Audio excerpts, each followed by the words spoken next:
Mann, oh Mann, oh Mann. So, was geht ab?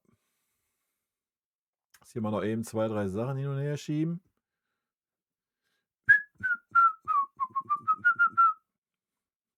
Dit, dit, dit, dit, dit, dit, dit. Frohe Weihnachten, guter Rutsch. Jungs, 22. Dezember. Blondie, frohe Weihnachten und guten Rutsch. Herrlich. Direkt zum Streamstart. Kann ich gleich wieder ausmachen, oder was? Stefan, einen schönen guten Vorweihnachtsabend. Mara, Kai und den üblichen Verdächtigen deiner Fangemeinde. Ich wusste gar nicht, dass wir eine Fangemeinde sind. Ja, alles gut. Passiert im Eifersgefecht schon mal so ein kleiner Rechtschreibfehler. Ne? Dani, servus. Servus miteinander. Servus. Und frohe Weihnachten. Vor Weihnachten. Wie auch immer. Was geht ab? Wie geht's euch? War ja ein souveränes Spiel, oder? Gegen Heidenheim. War gut, ne? Josh war ja auch nicht auf dem Feld. Fangen wir direkt an mit Kimmich-Bashing oder was? Die Mara ist schon da? Ja, wir haben in der ersten halben Stunde Kombinationsspiel gesehen, auch durch die Mitte. Habt ihr das auch bemerkt? Keiner, der das Spiel verlangsamt hat. Ach, herrlich. Bin gut drauf heute. Ja, die Fangemeinde hat ganz stark wieder abgenommen. Junge, Junge. Servus Kai, ich hoffe alles gut bei dir. Gestern versöhnlicher Abschluss, versöhnlicher Abschluss ist auch wild. Ich habe vorhin die Fazitvideos aufgenommen zur Hinrunde. Von daher bin ich gerade ganz gut im Thema. Versöhnlicher Abschluss. Ja, wir meckern schon auf hohem Niveau hier, ne? 23 Spiele, eine Niederlage, 2 Unentschieden. Ja, ist 55 Tore. 4 Bayern unter den ersten 5 der Scorer in der Bundesliga. Platz 1 und 2 bei den Torjägern. Aber Burkhardt dazwischen, der auch noch 8 hat, irgendwie. Ja, ist schon, kann man schon, ne? Kann man schon meckern, ne? Auf ein hoffentlich titelreiches Jahr 2026, damit wir an dieser überragenden Hinrunde dran anknüpfen können. Eine überragende Hinrunde hört sich schon besser an, ja. Titelreiches Jahr, ja. Also ich denke, Meisterschaft können wir uns nur selber versauen. Ich meine, wir haben alle Starken durchgespielt schon, oder? Was spielen wir noch? Wolfsburg und Köln oder was? Damit die Hinrunde offiziell durch ist? Wolfsburg und Köln, ja. So.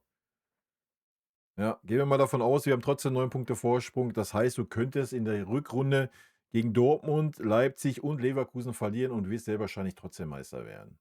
Weil erstens sie ja auch noch gegeneinander spielen und wir. Warte, auch da, bevor ich Scheiße erzähle. 30 Tore. 30 Tore. 30 nach 15 Spieltagen Vorsprung haben. Vor dem zweiten Dortmund. Wir haben plus 14, wir haben plus 44, Alter. Allein das müsste 2 Extrapunkte geben. Ich meine, es ist ja schon mal ein Extrapunkt. Ne? Also es ist ja Wahnsinn. Wahnsinn.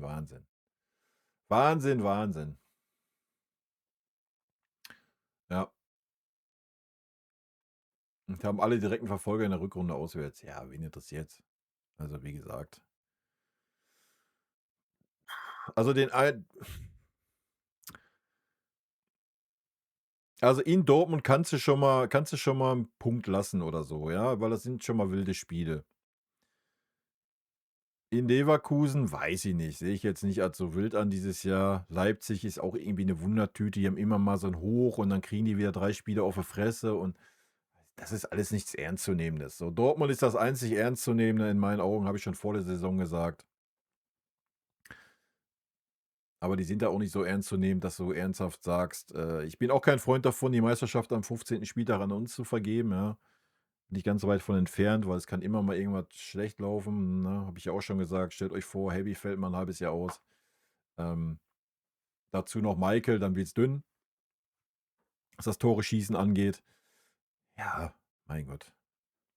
Aber in der Regel ist der Bums durch. Machen wir uns nichts vor. Ja, also, ich sehe ja nicht, dass wir unkonstant spielen oder die Gefahr da ist, dass wir irgendwie einbrechen. Klar kannst du immer mal eine Schwächephase haben wir jetzt auch gehabt mit 2 Unentschieden und so weiter. Ja, aber die anderen Mannschaften ziehen ja auch nicht durch. Ja, ja. Dortmund hat 5 Unentschieden gespielt, eine Niederlage, also. Daran siehst du schon, dass es der einzige ernstzunehmende Konkurrent ist. Alle anderen hier, Leverkusen, Leipzig, haben 4 Niederlagen, also. Über was reden wir, ja? Ja, ja. Also, den Titel werden wir sehr wahrscheinlich einsacken. DFB-Pokal ist natürlich immer schwierig, haben wir ja jetzt schon gegen Union gesehen. Ich meine, immerhin haben wir jetzt ein Heimspiel gegen Leipzig, ist aber auch, wir haben es ja gerade schon gesagt, Leipzig ist eine Wundertüte. Wenn die einen guten Tag haben, wie einen schlechten Tag, kann das auch ganz schnell nach hinten losgehen. Ja, und Champions League kannst du eh nicht sagen. Machen wir uns nichts vor. Champions League kannst du, also jeder, der sagt, er kann Champions League-Sieger vorhersagen, der lügt.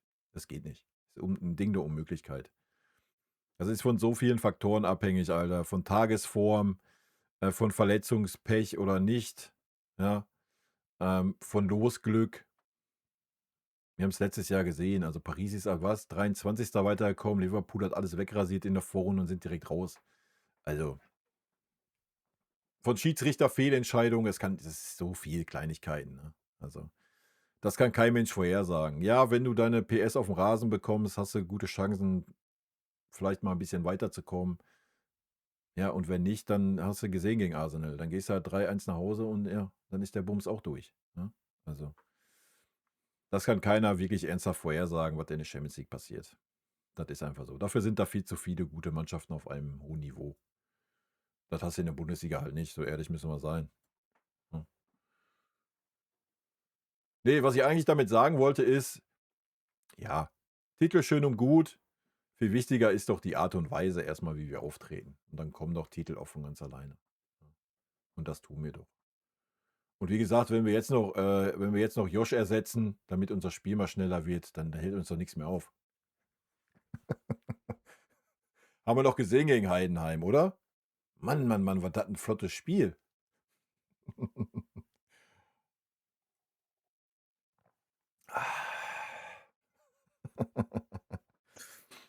Na, ist natürlich nur Spaß, Leute, ne? Ist nur Spaß. Ist nur Spaß. Bleibt ruhig hier, der Kimmich-Fanclub. Ben, servus. Was denkst du zur bevorstehenden Gnabry-Verlängerung bis 2028 soll kurz vorm Abschluss stehen? Ja, habe ich natürlich auch gelesen. Ich hab's gecallt, Leute. Ich hab's gecallt. Ihr könnt's nachgucken. Ich hab's gecallt. Was im letzten Stream, davor den Stream? Insider-Infos, ihr müsst euch einfach nur an mich wenden. Ich sag euch, wie der Hase hoppelt. Ich habe euch gecallt, dass Gnabry verlängert wird, dass Manuel Neuer seine Karriere beendet am Ende der Saison. Denkt an meine Worte. Was halte ich davon? Ja. Ich habe es ja schon im letzten Stream gesagt. Ich finde das Gehalt noch zu hoch, wenn die Zahlen stimmen. Das wissen wir ja noch nicht. Mal abwarten. Also aus Sympathie und so und bla und Sülz und Freund von Josh und komm, gib ihm 10 Mille, er hält die Fresse, hält die Füße still, hat kein Problem damit. Da kommt damit völlig klar, dass er die Nummer 6 ist in der Offensive. Hat trotzdem seinen Anteil bisher diese Saison gehabt. Ja, also von daher ist das fein. Aber nicht für 17 Millionen. So, ja. 2 Jahre finde ich auch fein. Alles, was länger wäre wild. Ja. Und ich habe es ja gesagt, wenn Gnabry keine Ambition mehr hat, irgendwie Stammspieler zu sein, dann bleibt er beim FC Bayern. Wenn er noch irgendwie Ambitionen hat, es nochmal allen zeigen zu wollen, dann bleibt er nicht beim FC Bayern. So. Ja, dasselbe gilt für Leon Goretzka. So, ich glaube, für Serge Gnabry wird das mit der WM echt schwierig in der Rückrunde. Also da muss schon viel irgendwie für ihn laufen. Also ich glaube nicht, dass er in der Rückrunde die Spielzeit bekommen wird, die er jetzt bekommen hat. Weil wir dürfen nicht vergessen, Jamal Musiala kommt zurück. Alphonso Davies wird auch eine Alternative für eine Position vielleicht weiter vorne sein. Mal abwarten. Wenn Lennart Karl so weitermacht, der ist ja jetzt schon vor Gnabry, wird es schwer für Serge. Ja. Ich weiß nicht, inwieweit Nagelsmann Ersatzspieler mit zur WM nimmt. Anderes Thema. Joa, keine Ahnung. Was ich davon halte, wegen mir darfst du den Vertrag nicht verlängern. Also meine Meinung hat sich da nicht geändert, nur weil er jetzt gute 8 Wochen hatte. Ja, jetzt nicht ganz so er ist abgefallen, wie immer, wie jedes Jahr, nicht ganz so sehr wie sonst, ja.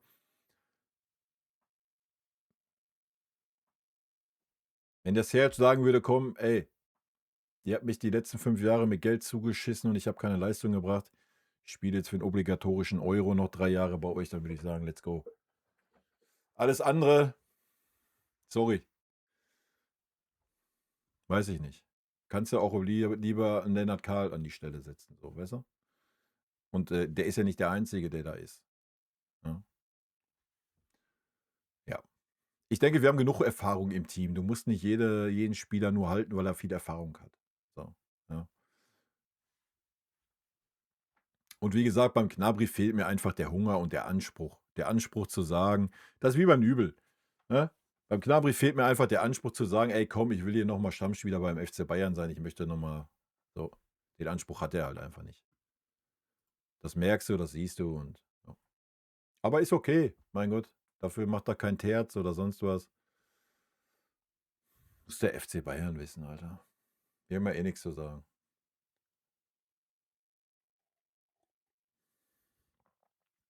Was lese ich hier mit Erfolgsfans?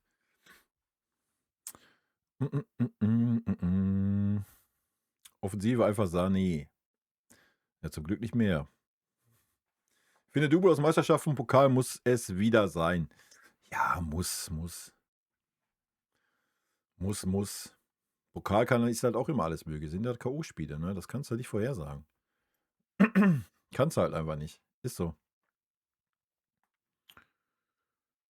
Ja, Pokal ist genauso wenig planbar, ne? Meiner Meinung nach. Kommt natürlich immer drauf an. Ich meine, da hast du jetzt nicht so die super starken Gegner wie in der Champions League, ne? Ich weiß nicht, ist Dortmund ist schon raus oder was im Pokal? Ich weiß nicht, wer da überhaupt noch drin ist. Jetzt haben wir Leipzig, ist wahrscheinlich schon so mit das Stärkste. Ja, im Heimspiel, wenn du die raushaust, sieht es wohl ganz gut aus, ja. Aber trotzdem kann immer alles passieren in einem einzigen Spiel, ne? Also, da müssen wir uns ja jetzt auch nicht irgendwie das ist halt so. Haben wir die letzten Jahre erlebt, oder? Von daher natürlich wäre es schön, ne? Endlich mal wieder Pokal, endlich mal wieder Berlin. Dann noch Karten bekommen wäre schön, wa? Grüße gehen raus an Uli. Kannst schon mal 2 reservieren. War schon lange nicht mehr in Berlin zum Pokalfinale. Würde ich fühlen. Von daher wäre es geil, ja. Mm, mm, mm, mm, mm. Ja gut, dass Luis Diaz wichtig ist für diese Mannschaft, hast du halt in den Spielen gesehen, wo er nicht da war. Ja, erste Halbzeit war er jetzt nicht so eingebunden, weil für relativ wenig über die linke Seite ging. Aber du hast halt einfach gesehen, die Läufe halt auch ohne Ball, so, ne? Was auch Lennart Kahl auszeichnet. Einfach die Bewegung ohne Ball, die da ist. Und das 10-mal. Wenn er 10-mal den Ball nicht kriegt, macht er diese Läufe halt, ne? Das ist der Unterschied. Zu einem Gnabry, wenn der da rumeiert auf der Seite zum Beispiel.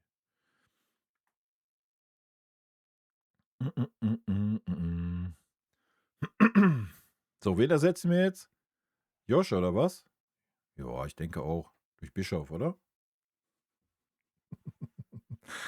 Ah, herrlich. Plettenberg? Nee, Wahrsager. Insider. Inside-Quellen benutze ich. Ich habe einen geheimen Kontakt, Leute. Wisst ihr noch nicht. Darf ich aber nicht, darf ich nicht erzählen.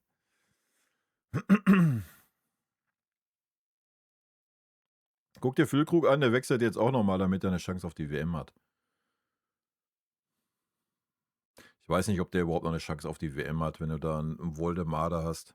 Ich meine, der, wie heißt er nochmal hier von Stuttgart? Der liefert da auch gerade. Zählt natürlich jetzt alles noch nicht, kommt jetzt aufs letzte halbe Jahr an, was die WM angeht. Ja, mal schauen. Wird natürlich auch für Lenny jetzt schwer, ne? Wenn wir ehrlich sind. Rückrunde wird sehr interessant werden, was die Offensive angeht bei uns. Sehr, sehr interessant. Also Serge, ich habe ja heute die Benotung, auch mal eine Durchschnittsnote errechnet. Warte, bevor ich Mist erzähle, ich gucke mal eben. War überraschend positiv. Ich glaube sogar besser wie Josh. Also das hat mich schon selber überrascht, wie gut ich den Serge doch gesehen habe.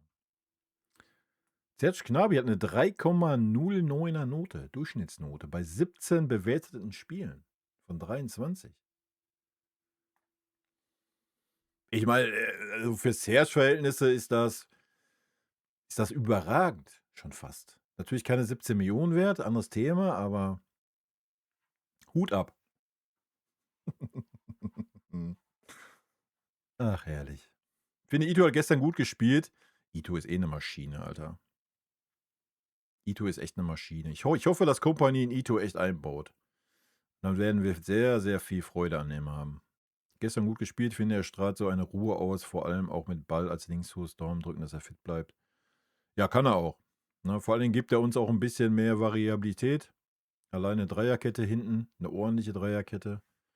Seine Diagonalbälle, die jetzt gestern nicht vonnöten waren, weil der Gegner nur hinten drin stand. Ja, Ito hat mir auch gut gefallen. Da gehe ich mit. Leverkusen ist auch noch dabei. Ja, gut. Weiß ich nicht. Weiß ich nicht. Leverkusen. Mal abwarten. Sind ja auch noch ein bisschen in der Entwicklung, wa? Würdest du einen neuen Spieler holen, wenn Leon und Boye im Winter im Verein verlassen? Nein. Nein. Gibt es keinen Grund für. So gar nicht. Es gibt null Grund dafür, für die beiden. Selbst wenn Guerrero noch gehen würde, gibt es keinen Grund, Spieler zu verpflichten. So gar nicht. So absolut gar nicht. Boe hat 7 Spiele gemacht. Den haben wir seit 3 Monaten nicht mehr gesehen. Also ob der da ist oder weiß ich nicht. Ja. Leon, die schlechteste Durchschnittsnote. Wenn er gespielt hat, meistens eine Halbzeit. Meistens war das katastrophal. Katastrophal. Hat dafür Tom Bischoff den Platz weggenommen.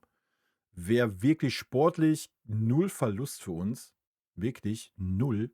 Ja, eher eine Aufwertung. Wir haben ja teilweise mit 10 Mann gespielt, wenn Leon Goretzka auf dem Feld war.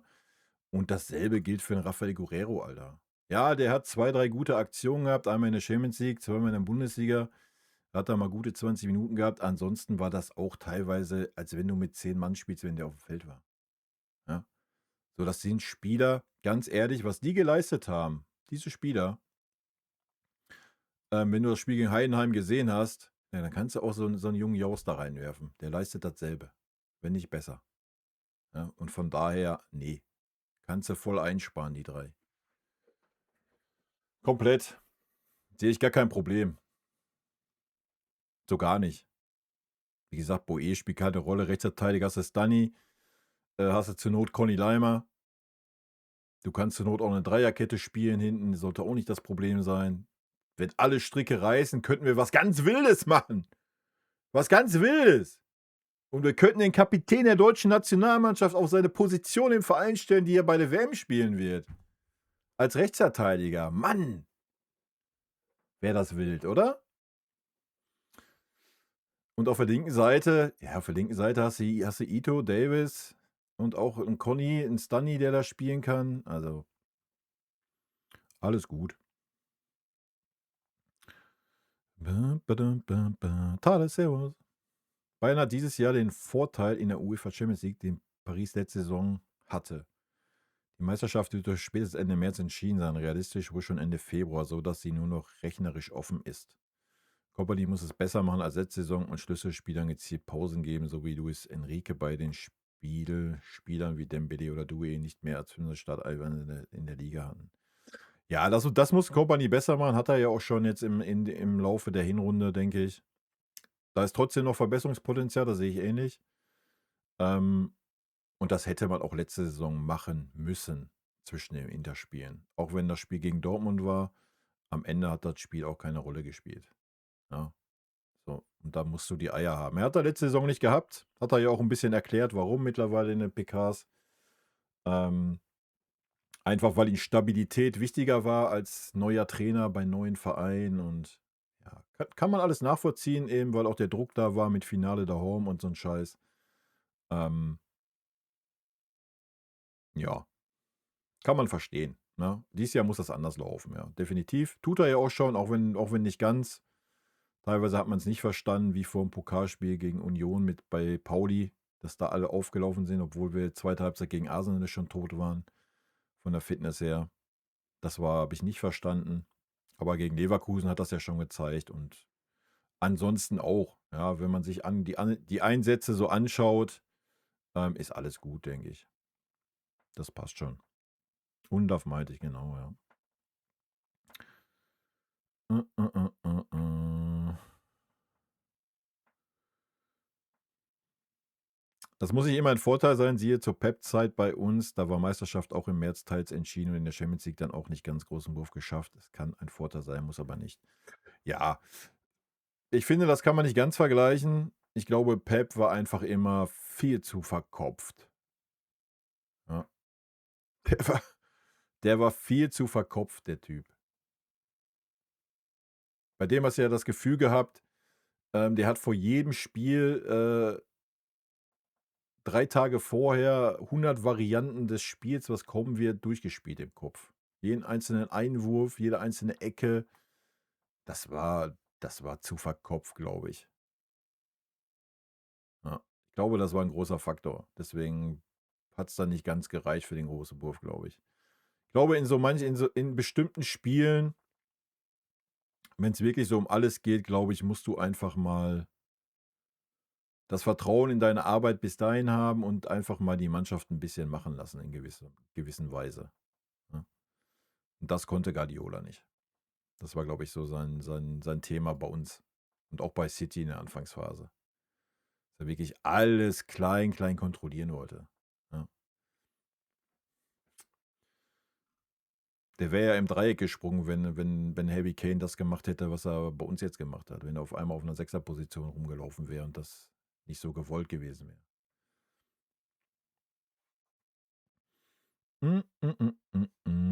Also, ich glaube schon, dass das ein Vorteil ist, definitiv. Weil ich glaube, man hat einfach mittlerweile eine andere Einstellung unter Kompanie gesehen und gefunden, ja. Und es ist ja auch nicht so, keine Ahnung, gerade wenn du die Offensive nimmst, aber auch auf der Innenverteidigerposi und so, es ist ja nicht so, dass du sagst, die hinten dran sind, haben gar keine Chance irgendwie, ja?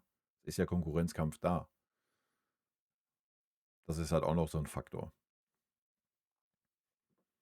Die können sich ja gar nicht hängen lassen, zumindest wenn Kompany das noch ein bisschen strikter umsetzt, sage ich mal.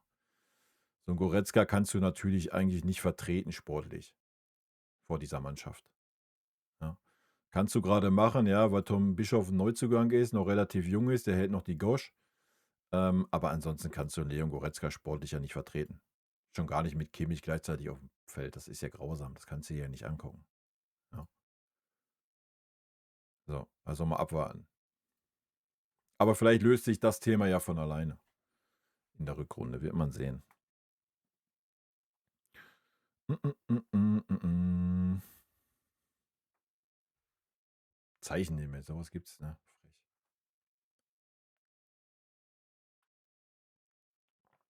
Frech. Ja, wie gesagt, ich sehe das Ganze entspannt. Ich habe vor der Saison gesagt, ich erwarte nichts. Ich hätte nicht erwartet, dass wir so 'ne Saison spielen. So 'ne Hinrunde, ja. Wenn man da mal bedenkt, dass 'n Musiala die ganze Hinrunde weg war, dass 'n Davies die ganze Hinrunde weg war, dass man nicht damit rechnen konnte, dass 'n Luis Diaz direkt so funktioniert, wie er funktioniert. Ja, dass so 'n Lennart Kahl durchstartet und Kompanie ihn auch durchstarten lässt. Das muss man auch mal lobend erwähnen. So, das sind ja alles Sachen, die da reingespielt haben. Auch, dass Michael noch mal 'n Stepper gemacht hat, ja, und nicht nur das Niveau gehalten hat aus der ersten Saison. Das ist halt auch wild, haben wir auch sehr selten gehabt. Dass Harry Kane liefert, ist klar, aber selbst der hat ja noch mal 'n Stepper gemacht. Ja. Selbst der Mann hat ja auf Weltklasse noch das Sternchen oben drauf gesetzt. So, konntest du nicht erwarten, ne? Also, jeder, der sagt: „Ja, habe ich genauso erwartet“, ja, Erzähl du mal, Alter. Von daher ist das alles gut, denke ich. Ne, ich mag 'n Schlotterbeck nicht. Das ist aber 'ne persönliche Geschichte. Fußballerisch ich kann den fußballerisch, nicht wirklich gut beurteilen, weil ich keine Dortmund-Spiele gucke und keine Nationalmannschaft. Von daher will ich da sportlich gar nix zu sagen. Der ist mir einfach als Typ her komplett unsympathisch. Ist genauso 'ne Geschichte wie Rüdiger, der ist mir genauso unsympathisch. Habe ich im letzten Stream schon mal erzählt. Wenn er da ist, klar, dann arrangiert man sich, dann mein Gott, wir bewerten eh nur das Fußballerische hier, oder zumindest ich. Der eine oder andere eher nicht. Der ist ja eher auch 'n bisschen so auf der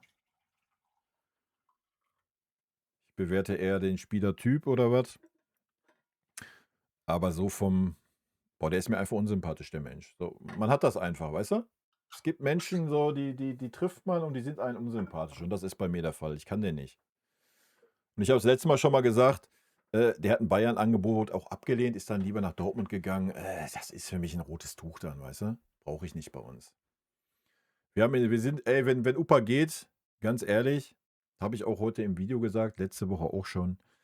Klar, Opa ist überragend grade, ja, würde uns natürlich schmerzen, wenn er weggeht, aber am Ende des Tages Junge, du hast 'n Ito, 'n Linksfuß. Hä? Was los? Den Ito in Stuttgart gesehen? Das ist 'ne Maschine, Alter. Stellst den Tah auf die rechte Innenverteidigerposition und stellst den Ito auf die linke. Ja, da habe ich aber mal gar keine Kopfschmerzen, aber gar nicht. So null, ja? Na klar wird das 'n bisschen brauchen, wird er 'n bisschen brauchen, ja? Aber Opa hat auch 'n bisschen gebraucht, bis er auf dem Level ist, wo er jetzt grade ist. So. Also, da will ich mir gar keine Kopfschmerzen machen. Und, wir haben auch noch Min-Jae, den darfst du auch nicht vergessen, ja? Zur Not kann Stani da rein und jetzt gegen Heidenheim hast du auch gesehen. Wir haben auch junge Talente dahinter, ja? Der Daiber ist ja jetzt auch nicht das erste Mal da. In der Vorbereitung war der auch schon gut dabei. Ne, auch da mache ich mir keinen Kopf. So. Ja, natürlich wäre es 'n sportlicher Verlust, definitiv, so, da brauchen wir nicht drüber reden, ne? Es harmoniert ja echt, super gut grade. Ja, aber wäre jetzt auch nicht so, dass man sagen würde: „Oh, scheiße, wenn Harry Kane weg wäre, dann würdest du dir vielleicht anfangen, Gedanken zu machen.“ So, das spielt jetzt in der Innenverteidigung sehe ich das jetzt nicht so. Schon gar nicht auf die Bundesliga gesehen. In großen Spielen, ja, na klar, wird's auf der Innenverteidigung 'n bisschen mehr drauf ankommen, aber so, wann haben wir diese großen Spiele, ne? Aber wie gesagt, ich zum Fußballer Schlotterbeck kann ich nix sagen. Ich kann den einfach nicht ab. Ich mag 'n Josh, ich habe 'n Josh schon immer gemocht. Ich weiß nicht, wer das immer in die Welt setzt, diese Gerüchte. Ich habe 'n Josh immer gefeiert beim FC Bayern. Ich habe ihn so lange gefeiert, bis er die Fresse aufgerissen hat und irgendwelche Ansprüche gestellt hat und das halt nicht umsetzen kann. So. Ja, daran wird er gemessen. So, das ist halt sein Problem, was er mit mir hat. Sonst nix. Ich bin absoluter Kimmich-Fan. Ich mag 'n Josh, ja. Er müsste mal langsam wieder 'n bisschen, den Ball mal wieder 'n bisschen schneller spielen, ja. Weiß nicht, ob das Alter da grad 'n bisschen mit reinkickt, dass er 'n bisschen länger braucht in der Birne. Ähm, aber ansonsten ist Josh 'n super wichtiger Spieler für uns. Schöner wäre natürlich als Rechtsverteidiger, aber so vom Typen her habe ich 'n Josh immer gemocht. Gibt immer 110 %, Alter, auch wenn das, nicht immer gut ist. Ja, da gibt's ja gar nix vorzuwerfen. Also, ne, das ist falsch. Nur weil ich 'n Josh 'n bisschen kritischer sehe, weil ich weiß, was er kann, heißt das nicht, dass ich ihn nicht mag. Das ist ja Schwachsinn. Hm, hm, hm, hm. Ja, ich bin schon wieder raus aus'm Chat, rein in den Chat und hast du nicht gesehen. Obich ist viel zu gut, um nur ein Ersatzkeeper zu sein. Das ist richtig. Trotzdem hat Neuer Obich nur 2 Spiele in 4 Monaten abgegeben. Die restlichen 4 bekam Obich nur, weil Neuer rot gesperrt oder verletzt war. In allen Partien von Obich habe ich keinen Unterschied zu Neuer gesehen. Ich habe schon 'n Unterschied zu Neuer gesehen. Ich hoffe, er bekommt in der 2. Saisonhälfte mehr Spiele und muss nicht darauf warten, bis Neuer verhindert ist. Ich habe schon 'n Unterschied gesehen zu Manuel Neuer, weil Obich viel sicherer mit dem Ball ist. Der spielt einfach 'n viel klareren Ball hinten raus. Ähm Und er wirkt einfach agiler. Das ist aber auch normal, der ist fast 20 Jahre jünger wie Manuel Neuer. Dass das da alles nicht mehr so geschmeidig wirkt, ja, ist doch klar, ne? Und spielemäßig, ja, habe ich auch heute schon gesagt, ich bin gespannt, wenn Neuer wieder so eine Phase hat, wie er jetzt hatte, ja, mit Union, Freiburg, Arsenal, Pauli. Wenn er die Phase hat, wenn wir in den K.O.-Spielen in der Champions League sind, dann bin ich sehr gespannt, ob 'n Kompanie Manuel Neuer da hinstellt oder nicht doch dann lieber den Ubich da reinstellt. Ja, da bin ich dann sehr gespannt drauf. Und ansonsten denke ich einfach, wenn Manu jetzt sagt, keine Ahnung, Ende Januar: „Jungs, ist meine letzte Saison, das war's“, dann kann ich mir schon vorstellen, dass der Ubich, das eine oder andere Spiel vielleicht mehr bekommt. Ja. Aber das wird man sehen. Du, du, du, du, du, du, du. Finde mal vorausgeblickt auf den Sommer, finde ich, müssen wir den Kader nur punktuell ergänzen, auf paar Positionen und ein paar Challenger holen. Siehe RV-Backup für Conny, 6er Backup für Leon, Sturm-Backup Heavy und Backup für Lucho. Also ich sehe schon mal, also RV-Backup für Conny, für mich ist Conny nicht Rechtsverteidiger Nummer 1. Das wird sich nicht ändern. Rechtsverteidiger ist ganz klar Stunny. Und zwar ein sehr, sehr guter Rechtsverteidiger. Wenn, dann ist ein Conny Leimer höchstens ein Backup für 'n Stunny. Sorry, das sagen zu müssen, ja. Conny eine überragende Hinrunde gespielt. Ähm, sorry. Jetzt die letzten Spiele hat man wieder gesehen, dass das defensiv einfach schwierig ist, wenn Conny nicht bei 100% ist, ja. Er hat sich stark verbessert als Rechtsverteidiger, aber er ist da einfach falsch, ja. Conny ist für mich ganz klar eine Ergänzung in der Mitte.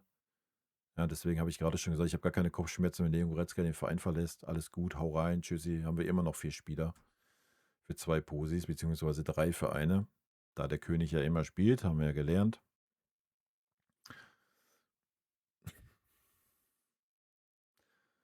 Sechser Backup für Leon, habe ich gerade erklärt, brauchst du nicht, hast du Conny. Conny kann natürlich auch Rechtsverteidiger spielen, heißt, den kannst du als Backup für beide Posis nehmen.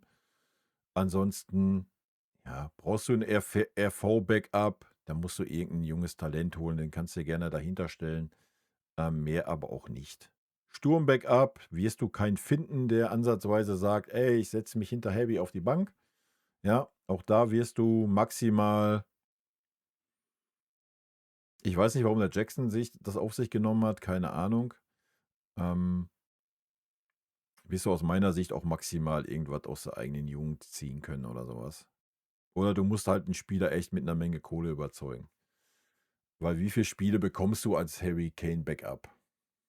So, ja, ist ja auch nicht so, dass Harry Kane alle 2 Spiele 'ne Pause kriegt. Also, schwierig, da 'n Backup zu finden, wenn man ehrlich ist, ja.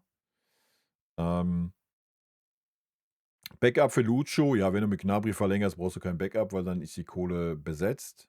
Und auch da, ja, du hast Talente dahinter, ja.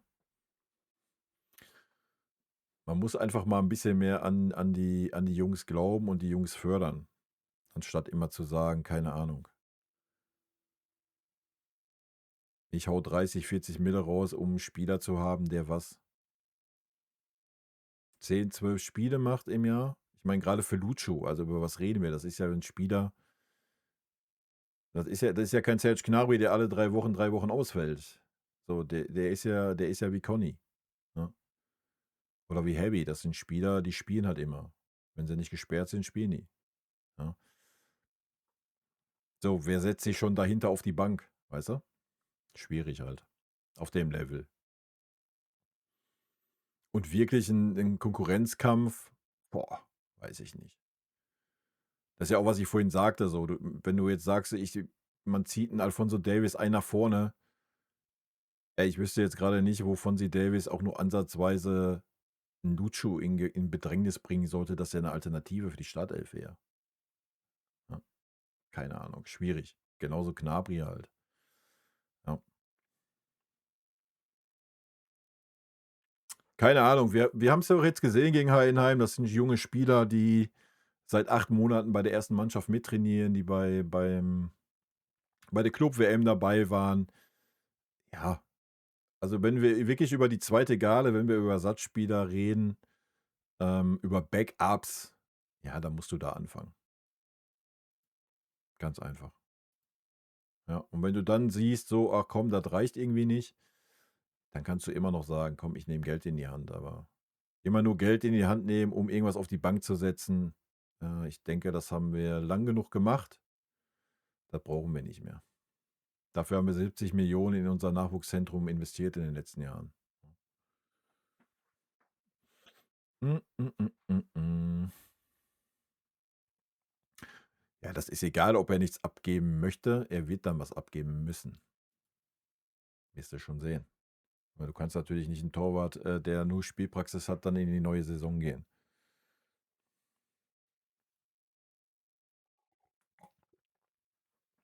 Wer sind bisher die 5 besten Spieler der Hinrunde? Harry Kane, Harry Kane, Harry Kane, Harry Kane, Michael Olise, Lucho.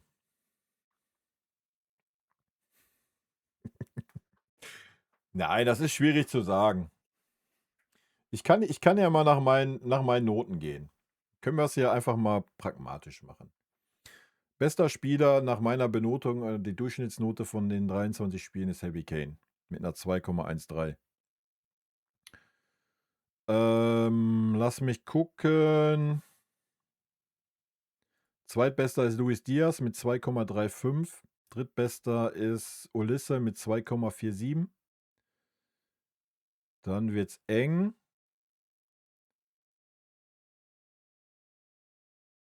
Viertbester ist Upamecano mit 2,6.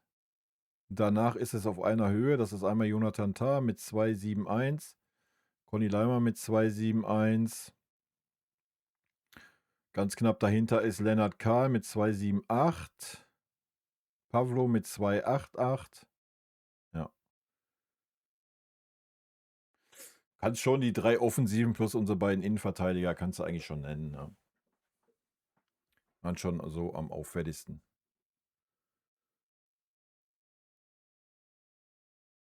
Wobei ein Pavlo auch relativ gut dabei ist. Ja.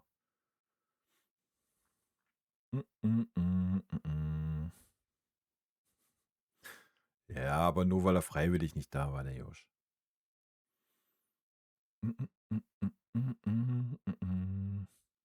Ist eine Maschine.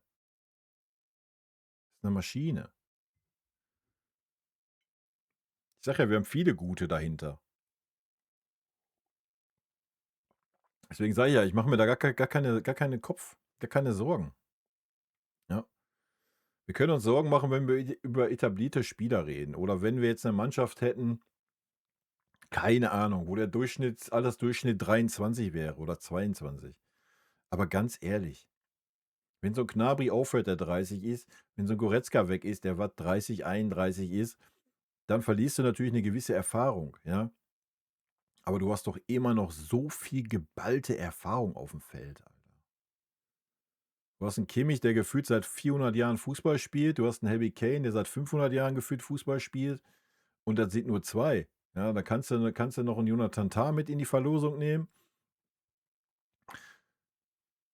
Ich meine, Luis Diaz hat auch genug Erfahrung, ja, der ist auch schon 28. Wenn du dir dann anguckst, dass welche jungen Spieler, also erstmal Conny Leimer natürlich auch noch, ja, super viel Erfahrung. Wenn du dann aber mal schaust, was so ein Pavlovic schon an Erfahrung hat, was so ein Bischof schon an Erfahrung hat, mal ganz abgesehen von Musiala, die alle super jung sind, aber schon super viel Erfahrung gesammelt haben, genauso wie ein Davis. So, da müssen wir uns mal von diesem Erfahrungskick ein bisschen lösen. Deswegen, ich mache mir da gar keine Sorgen. Wir haben so viele gute Talente dahinter, ja.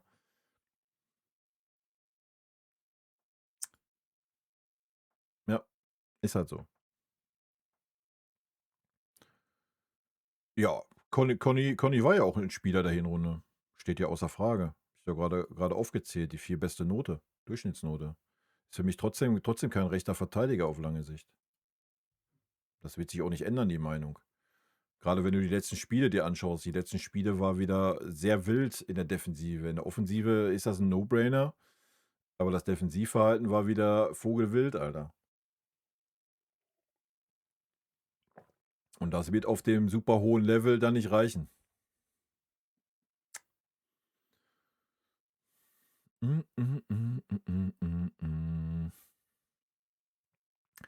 Harry, Michael, Lucho, Conny, Upa. Ja. Wenn noch ein Tar dabei nimmst, haben wir's. Also wie gesagt, Conny und Tar und Upa, das ist ja alles ein Level von der Benotung auch her. Conny war mega stark, war eine mega gute Hinrunde. Ja. Als Linksverteidiger gefällt er mir sogar um Weiten besser wie als Rechtsverteidiger. Liegt vielleicht auch einfach daran, dass so ein Lucho halt einfach mehr mit nach hinten macht und Conny nicht durchgehend so im Fokus ist. Ja, gehört vielleicht auch zur Wahrheit. Ich glaube, wenn Conny Rechtsverteidiger ist, hat er mehr Defensivarbeit zu tun, auch wenn Michael natürlich auch mit nach hinten arbeitet, aber bei weitem nicht so, wie es ein Lucho tut. Ja. Deswegen konnten Conny auch, glaube ich, ein bisschen mehr glänzen, ne? Wie als wenn er als Rechtsverteidiger da rumläuft. Ich glaube schon, dass das ein Faktor auch ist.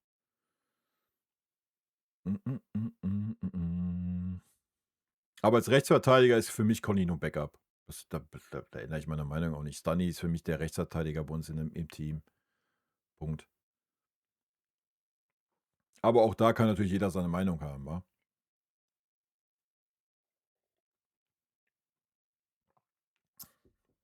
Sergeant Schwabbel. Servus.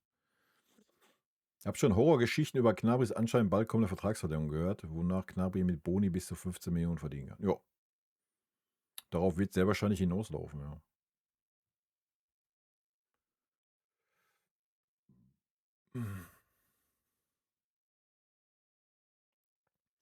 Ja, aber ich denke, das ist auch relativ einfach, diese 5, 6 Spieler zu nennen, ne?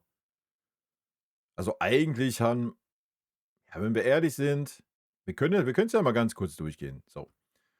Fangen wir mal an bei Manuel Neuer. Manuel Neuer hat das gezeigt, was er noch zeigen kann, denke ich. Ja, guter Saisonstart, eine lange Schwächephase, zum Ende hin wieder einigermaßen souverän. Das ist das Level, was Manuel Neuer noch zu leisten imstande ist. Nicht mehr. Dieses ganze Gelaber von Manuel Neuer muss zur WM fahren, Manuel Neuer ist immer noch Weltklasse, ist einfach Bullshit. Ja. Der Mann ist vielleicht noch auf nationaler Bühne, ja, alles gut, aber wir reden da schon lange nicht mehr von Weltklasse oder sonst irgendwas. Ja. Jonas Urbich, dafür, dass er so wenig Spiele hat und so kurzfristig immer reingeworfen wurde, das überragend gemacht. Einfach überragend. Das haben wir schon ganz, ganz anders erlebt von jungen Torhütern. Upamecano, super stark, super den nächsten Stepper gemacht unter Kompanie, absolute Maschine. Minjay, ich würde behaupten, Minjay hat das gezeigt, was er zu leisten imstande ist. Ja, hat 2 grobe Schnitzer drin gehabt, das gehört zur Wahrheit. Ansonsten hat er aber auch sehr starke Spiele gehabt, ansonsten sehr viel Durchschnitt. Jonathan Tah, das perfekte Puzzleteil. Ich glaube, auch Tah hat einen Anteil daran, dass Upa diese Leistung bringt, wie er sie bringt. Einfach super abgeklärt. Für mich der Abwehrboss, nicht Upamecano, wie manch einer das von sich gibt. Kann jeder für sich entscheiden. Für mich ist Jonathan Tah ganz klar der Abwehrchef bei uns. Und dadurch ist Upa auch ein bisschen stabiler. Guerrero, eine absolute Enttäuschung. Eine absolute Vollkatastrophe. Hat 2, 3 gute Szenen gehabt in der ganzen Saison. Ansonsten blass wie, weiß ich nicht, wie ein Blatt weißes Papier, Alter. Sascha Boe, absolute Enttäuschung. 6 Spiele am Stück gemacht, die wirklich ordentlich waren. Das war Durchschnitt. Ja, nicht mehr, nicht weniger. Danach weiß ich nicht, was mit dem passiert ist. Den haben wir nicht mehr gesehen. I don't know. Ein Geist. Stanisic. Stanisic hat für mich einen sehr, sehr starken Eindruck gemacht. Schwieriger Start gehabt. Auch immer in den Spielen dann so die ersten 10, 15 Minuten ein bisschen verschlafen. Das war jetzt zum Ende hin nicht mehr der Fall. Das war viel, viel besser. Ja, ich denke, Stani, deswegen auch mein Plädoyer für Stani, der muss Rechtsverteidiger spielen, wenn Josh das nicht spielen will. Und dann lass ihn da mal 3, 4, 5 Wochen als Rechtsverteidiger sich wieder eingrooven, dann ist das ein überragender Rechtsverteidiger. Kimmich, ja, Kimmich ist ein bisschen enttäuschend, wenn wir ehrlich sind, auf hohem Level natürlich, ja. Viel Durchschnitt, viel Durchschnitt. Der Anfang war richtig schlecht in die Saison. Hat die Abstimmung gar nicht gepasst mit Pavlovic. Die standen fast auf einer Höhe. Kimmich hat Pavlovic keinen Raum gelassen. Die standen sich mehr auf die Füße wie alles andere. Pavlo hat nur den Querpass Toni zu Kimmich gemacht. Das wurde dann besser. Ich weiß nicht, ob Kompany irgendwann ein Machtwort gesprochen hat und Kimmich 15 Meter nach hinten geschoben hat. Ja, dann war es wieder gut. Dann hat Pavlo Raum gehabt, konnte das Spiel gestalten. Kimmich dahinter war okay, konnte seine langen Chipbälle spielen, gute Standards, gute Ecken dieses Jahr. Zusammen mit Goretzka eine Katastrophe. Das langsamste zentrale Mittelfeld dieser Welt gefühlt, zumindest in den Top-Mannschaften. Ja, kannst du dir nicht angucken, können sich bei Michael und Luis bedanken, dass wir offensiv überhaupt kreativ waren. Ja, die Mitte war tot. Wir haben es ja dann auch gehört, Kimmich hat mit Schmerzen gekämpft, bla, Sülz. Der muss einfach ein bisschen. Du musst einen Kimmich halt einfach rausnehmen, Alter. Du musst einfach die Eier haben. Ich weiß, Josh will das nicht, dann wird er pissig, bla, Sülz, hat nicht zu interessieren. Ja, du musst dem einfach Pausen geben, dann ist auch alles gut.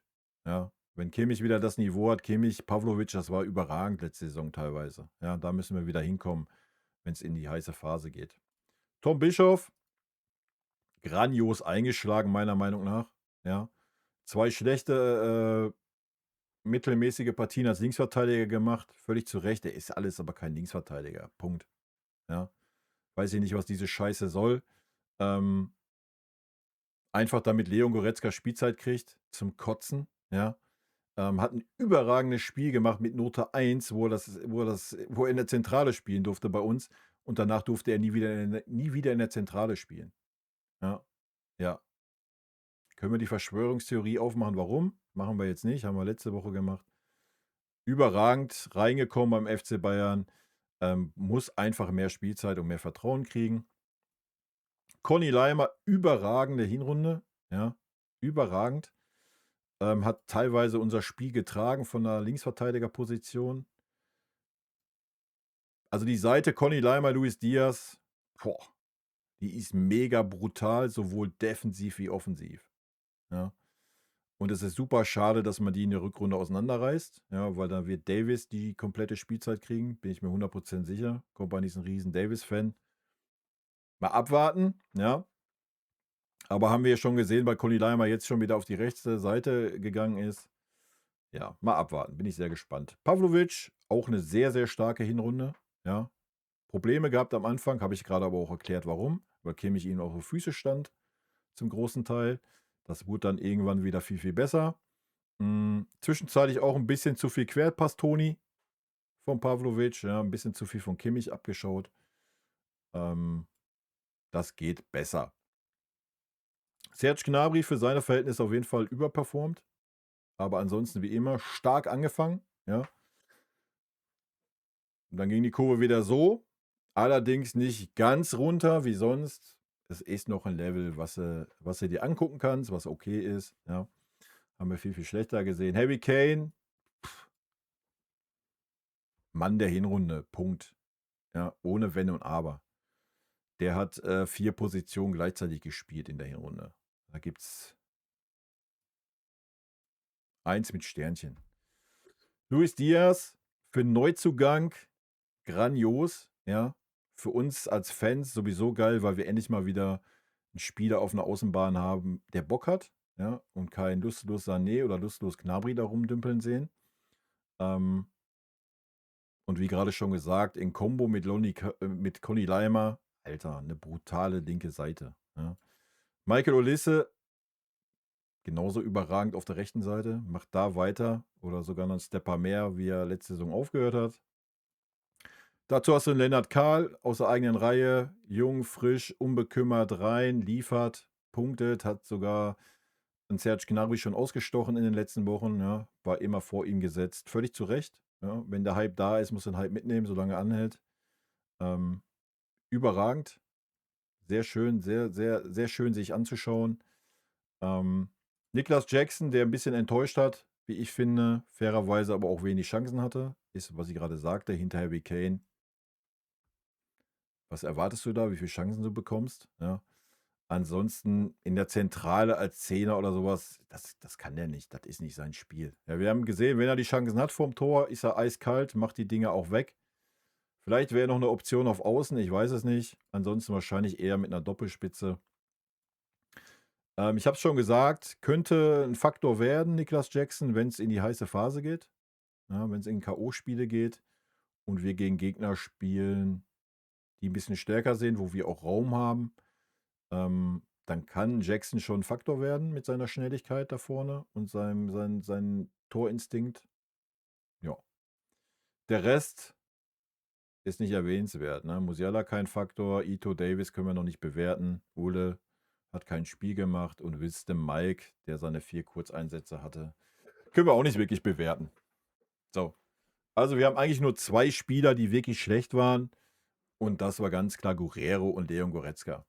Das sind die einzigsten beiden Spieler, die wirklich abgefallen sind. Kimmich war viel Durchschnitt, ja.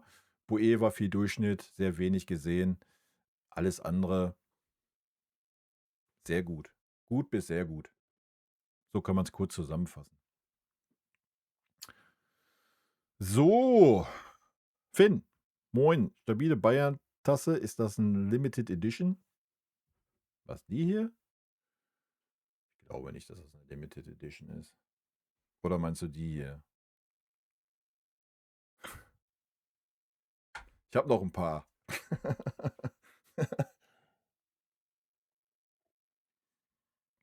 Auch von meinen abendlichen Stoßgebete gegen eine Goretzka-Verlängerung bewirken etwas. Ja, also den kannst du nicht verlängern. Sorry. Das geht nicht. Wenn du auf die Idee kommst, einen Leon Goretzka zu verlängern, nein. Du kannst gar nicht auf die Idee kommen. Sorry. Du kannst nicht auf die Idee kommen. Also da muss ich alles widerrufen, was ich heute in Videos aufgenommen habe, Alter. Da musst du Max Eberl und Christoph Freund jegliche Fußballkompetenz absprechen, wenn du nur auf die Idee kommst, mit Leon Goretzka zu verlängern. Geht nicht. Wofür hast du dann Tom Bischof verpflichtet? Ja. So, und der Spieler liefert ja. Wie ich gerade schon sagte, dazu hast du einen Conny Leimer, der eigentlich auch ein zentraler Mittelfeldspieler ist. Also du kannst nicht auf die Idee kommen, mit Leon Goretzka zu verlängern. Sorry. Auf gar keinen Fall, Alter. Ey, wenn er nur ansatzweise irgendwie mal überzeugt hätte, wie so ein Gnabry, der wenigstens zum Saisonstart irgendwie 6 Wochen überzeugt hat, ja.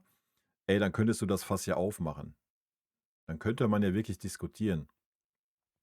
Aber Leon hat nicht überzeugt. Ey, in keinem Spiel, Alter. Ja, das war zwischendurch mal Mittelmaß, ja. Ja, das war nicht nur super schlecht. Aber durchgehend, durch die ganze Saison gesehen, Alter, war das katastrophal. Ja, dass der überhaupt 16 Einsätze hat, die man bewerten konnte, ist eine Frechheit. Wenn man dagegen sieht, dass ein Tom Bischof nur 9 hatte.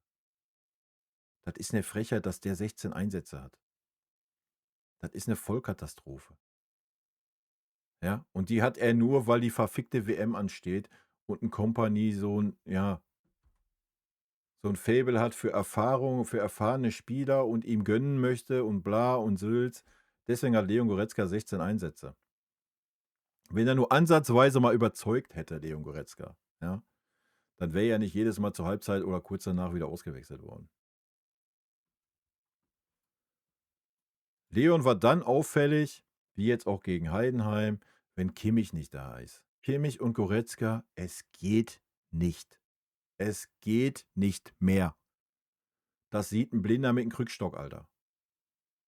Du kannst einen von beiden stellen, wenn Leon ein bisschen defensiver steht, ein bisschen tiefer, dann kannst du Leon noch gebrauchen. Ja. Aber der hat so viel Kreativität wie ein Stück Holz, Alter. Was willst du mit diesem Spieler, wenn deine Innenverteidiger 20 Meter in der gegnerischen Hälfte stehen? Der ist ein Totalausfall. Sorry. Das ist noch mehr als böse gemeint. Ich mag den Leon sehr. Er kommt aus meiner Ecke hier, alles gut. Top-Typ. Aber er passt einfach nicht mehr in diese Philosophie rein, Alter. Ja. Und das, was er gerade zeigt beim FC Bayern, er hat 16 Einsätze. Wenn sich das ein Julian Nagelsmann wirklich objektiv anschaut, dann wird er sagen, ich kann Leon Goretzka nicht mit zur WM nehmen, Alter. Geht nicht. Und für wen soll der spielen? Hä? Ey, ich weiß jetzt nicht, wie es bei der Nationalmannschaft aussieht im zentralen Mittelfeld. Ich weiß, dass ein Pavlo dahin fährt. Äh, ja. Ja, deswegen hast du auch einen Bischof nicht gesehen in der Zentrale. Deswegen hast du einen Bischof beim FC Bayern nicht in der Zentrale gesehen. Wenn du mal wirklich einen Bischof VS Goretzka beim FC Bayern gesehen hättest, ey, da hätte der Leon aber sowas von verschissen und da hätte der Nagelsmann gar nicht überlegt, wen er bei der WM dabei haben möchte. Ja? Also wild. Also nochmal, Leon hat seine Berechtigung, ja, aber da muss er ohne Kimmich spielen. Da muss er die tiefe Posi spielen, dann hat er seine Berechtigung noch, ja. Aber selbst dann ist es schwierig. So ehrlich muss man sein. Also das Niveau reicht halt einfach nicht mehr für den FC Bayern, meiner Meinung nach. Ja, Punkt. Und wenn man da noch auf die Idee kommen sollte, den Vertrag zu verlängern, dann weiß ich es nicht. Also dann, nee, kann ich mir aber auch nicht vorstellen. Glaubst du, wir werden Bischof noch einmal auf LV sehen oder hat es Kompanie endlich begriffen? Ja, da Davies wieder da ist, denke ich, werden wir ihn dann nicht mehr sehen. Weil dann muss er ja Alfonso Davies oder Ito Spielzeit wegnehmen. Von daher glaube ich nicht, dass wir ihn da nochmal sehen werden.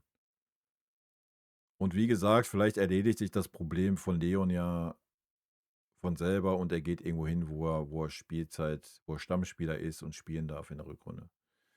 Und dann hat sich das Thema erledigt. Dann ist Bischof die erste Alternative in der Zentrale und gut.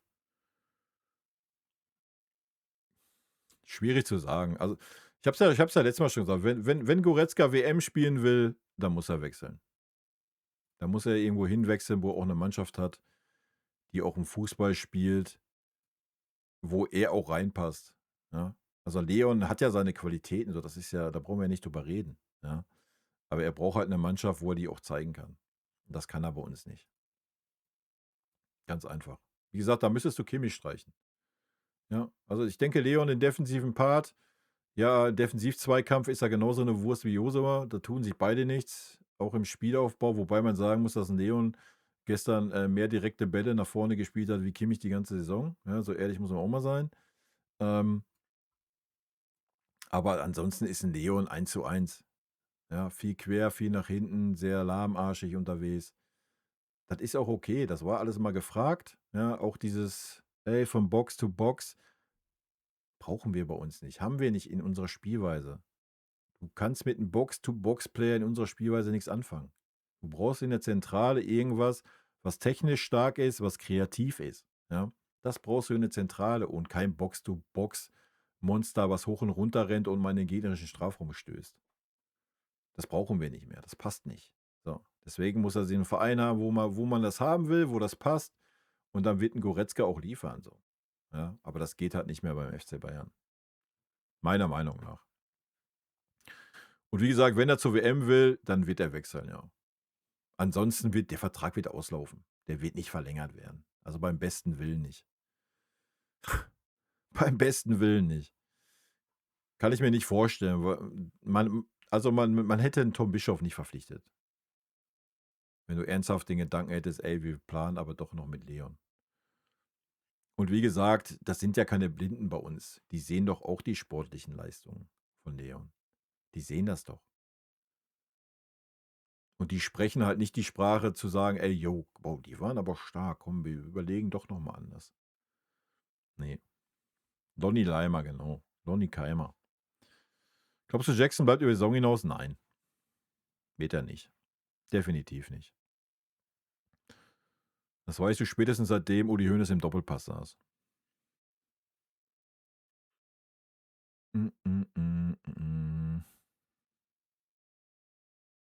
Ja, aber die Frage ist ja, ob Niklas Jackson das überhaupt möchte.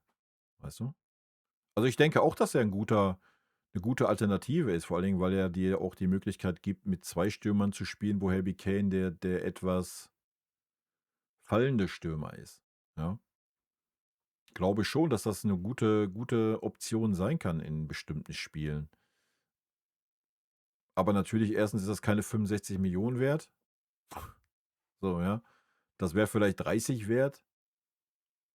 Wenn er da Bock drauf hätte, keine Ansprüche stellt, so, dann wäre das, ja, könnte das mit Sicherheit machen, je nachdem, was er an Gehalt bekommt, das weiß ich nicht. Aber das wird Chelsea ja nicht machen. So. Und wahrscheinlich, ich meine, der ist ja auch keine 21 oder was. Der ist Nationalspieler, Alter, und liefert da auch. Er hat ja schon den Anspruch, auch spielen zu wollen. Ja. So, und deswegen glaube ich nicht, dass er da überhaupt Bock hat zu sagen, ey, ja klar, ich setze mich hinter Harry Kane das ganze Jahr auf die Bank, nehme meine 10 Spiele mit, die ich kriege. Kann ich mir nicht vorstellen. Mm, mm, mm. Leonhard fertig, bin mal gespannt, wohin der wechselt. Ja, angeblich hat er ja genug Optionen. Ich meine, nachdem er die ganzen Bayern-Dinger gelöscht hat, werden ja auch genug Vereine wahrscheinlich anfragen. Von daher, let's go. Ich bin gespannt, wie Musiala zurückkommt. Er muss jetzt was zeigen, Minimum auf Olisse-Level für sein Gehalt und Talent. Ja, das wird natürlich nicht passieren. Ja. Du kannst halt hoffen, ähnlich wie bei Davis, dass sie bis zur heißen Phase vielleicht wieder das Level haben, wo sie vorher waren. Also ich glaube nicht, dass das schneller geht. Die werden immer mal wieder Peaks haben, so, ja, logisch. Aber du siehst das jetzt auch bei Davis, das sieht halt auch sehr holprig aus. Ja, und das wird bei Musiala sehr wahrscheinlich nicht anders sein. Oder er startet gleich rein, 3, 4 Spiele und bekommt dann sein Tief. Kann auch passieren. Also alles andere würde mich überraschen. Ne? Und ja, das Schöne ist ja, dass er Druck hat. Ja. So, er muss ja schon die Qualität haben, Lenny zu verdrängen. So, Lenny ist gerade der Zehner. So ehrlich muss man sein. Er hat einen Gnabry, wenn Gnabry spielen darf, wieder auf die Außen verdrängt. Das heißt, das Level muss er schon Minimum bringen. Ne? Da ist nichts mit Eierschaukeln und dieses Mimimi, wenn ich in irgendeinen Zweikampf gehen muss und bockig auf dem Boden hocken und sowas. Das kann er sich ganz schnell wieder abgewöhnen. Ne? Ansonsten kann er sich nämlich seine 25 Millionen Jahresgehalt bei irgendeinem anderen Club in Zukunft einstreichen. Aber das wird dauern. Ja? Das wird dauern, bis das Level wieder da ist. Ich finde allein, wie man merkt, dass es kaum negative Schlagzeilen in den Schmierblattbild sieht man, wie sehr er auch im Verein, wie sehr es auch im Verein stimmt. Ja, das liegt natürlich daran, dass es läuft. Ja. So, da suchen die Schmierfinke ja erst gar nicht. So, wer soll denn da gerade hin? Du siehst doch, wie groß das Thema Leon Goretzka gemacht wird. Ja. Weil ein Bild da, weil er irgendwie eine Fresse zieht oder nach der Auswechslung oder sonst was, daran siehst du doch, wie gut es läuft, dass das große Negativthema ist. Ja, so. Über was reden wir? Es liegt aber daran, weil es läuft. Ja, du hast 9 Punkte in der Bundesliga vor, du bist Zweiter in der Champions League, du bist im Pokal weiter. So, was willst du reindichten? Ja, es gibt ja gerade nichts reinzudichten in diese Mannschaft, dass irgendwas schief läuft. Ich meine, selbst Leon Goretzka hat seine 16 Spiele gehabt. Ja, also, ja, er konnte nicht überzeugen, das ist eine andere Geschichte, aber seine Einsätze hat er ja trotzdem gehabt. Du kannst ja nicht schreiben, ey, Leon Goretzka ist nur noch Ersatzspieler. Ist ja nicht der Fall. Und deswegen ist das wahrscheinlich auch so, dass er die Spiele hat, ja, und nicht Tom Bischoff.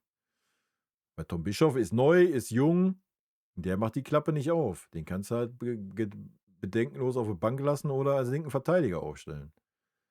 So, das sieht natürlich beim Leon Goretzka, der zu einer WM will, ein bisschen anders aus. Aber deswegen ist ruhig, es gibt keine Themen so. Und Kompany bietet ja auch keine Angriffsfläche. Das ist ja kein Tuchel, der mit einer PK Angriffsfläche für 10 Jahre bietet. Gibt es ja unter Kompany nicht.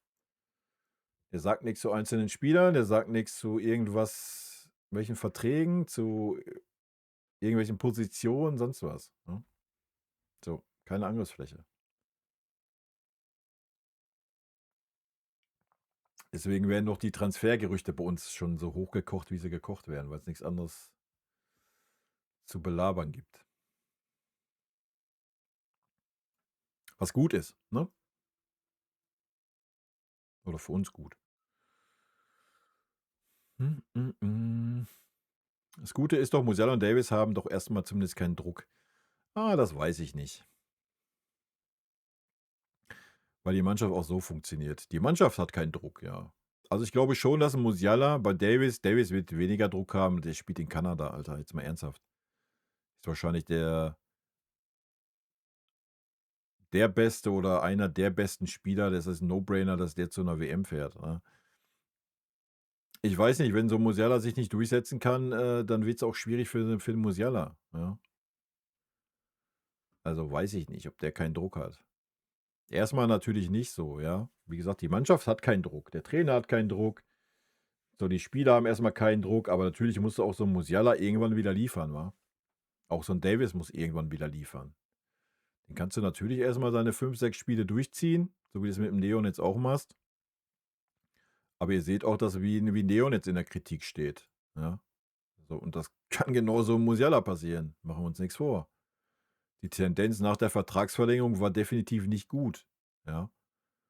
So, und nochmal, wenn du da gerade so einen unbekümmerten Lennart Karl hast, der da performt, ja, dann wird ein Musiala auch liefern müssen. Ansonsten kommt ganz schnell, also jetzt mal ernsthaft, Michael Olise ist outstanding.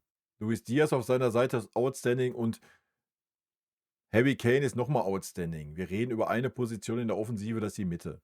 So, über diese Pose reden wir da. Wenn da Musiala spielt und nicht liefert und wird dann dreimal hintereinander wird ein Lennart Karl eingewechselt, der wieder in jedem Spiel ein Tor macht, ja, wie willst du das dann irgendwann noch rechtfertigen, dass ein Musiala da aufläuft und nicht ein Lennart Karl? So, ja, sehen wir doch jetzt gerade auch. Er hat auch einen Gnabry da verdrängt, auch wenn Serge gar nicht so schlecht war, ja. So, aber er hat halt einfach die Argumente geliefert, indem er in jedem Spiel eine Torbeteiligung hat. Ja, so, ja, da wird auch ein Musiala irgendwann Druck verspüren. Zumindest wenn Lenny dieses Level hält, ja. So, und das ist ja, was ich gerade sagte, das ist ja doch das Schöne, ja. Natürlich hat er erstmal keinen Druck, kann erstmal ankommen, hat mit Sicherheit erstmal 6 Wochen Zeit, so, ja, reinzukommen ein bisschen. Februar ist eh ruhig für uns, wenn es so weiterläuft in der Champions League. Hat er alles gut. Aber ab März wird er liefern müssen, Alter. Ja, da wird schon Druck da sein. Jetzt für unsere Mannschaft nicht, das ist richtig, aber für ihn persönlich glaube ich schon, ja. Na ja, du musst ja nicht enttäuscht sein, wenn er nicht, nach Deutschland will er nicht nach Deutschland. Ich glaube nicht, dass das irgendwas mit nicht geschafft zu tun hat.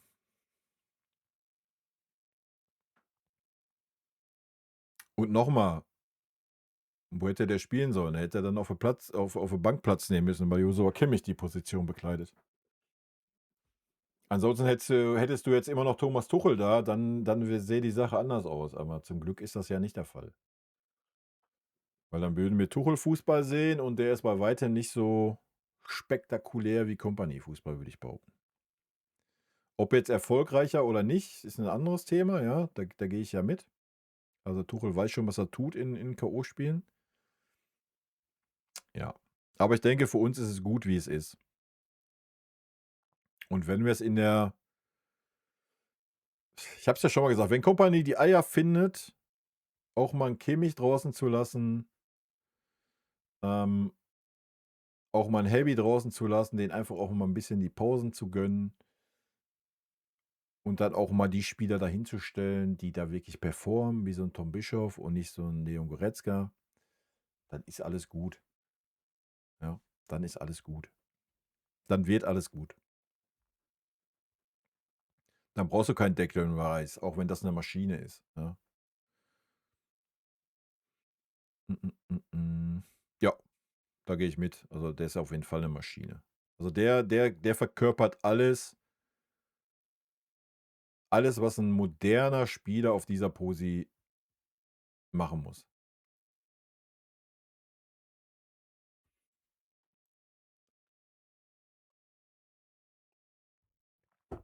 Wer weiß, vielleicht wird ein Tom Bischoff diese Maschine für uns. Vielleicht sitzen wir hier in 2, 3 Jahren und, haben diese Maschine selber dahin gebracht, wo sie hingehört bei uns. Ich denke, die Voraussetzung hat er auf jeden Fall. Die Frage wird sein, ob er die Geduld hat und dann natürlich auch vom Trainer da gesehen wird. Wenn er so das Conny Leimer Schicksal, eingehen muss bei uns, dann wird es natürlich schwierig. Ja. Aber mal abwarten. Ich denke mal, die Rückrunde wird schon einiges Aufschlussreiches da in diese Richtung geben.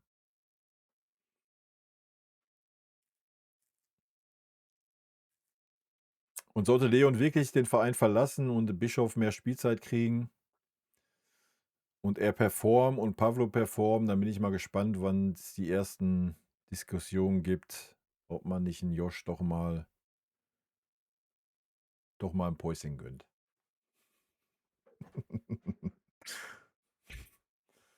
Bin gespannt. Aber ist natürlich viel zu jung dann die Zentrale für Kompaniefußball auch. Also, passieren wird das nicht. Aber ja, mal abwarten. Aber das sind unsere Probleme, die wir haben. Luxusprobleme. Luxus pur. Hätten wir vor 1,5 Jahren nicht gedacht, oder? Und da muss man doch auch mal ich meine, wir haben ja immer viel draufgehauen auf Max Eberl und so. Da muss man aber auch dem mal 'n Lob aussprechen, oder?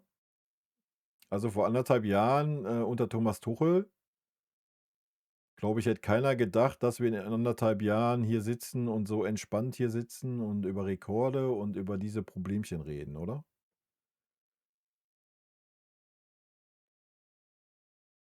Das ist schon krank.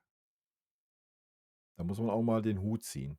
Auch wenn vieles Kacke gelaufen ist und mit der Davis-Verlängerung und sowas. Aber das Dingen so rumzudrehen, das ist schon gut.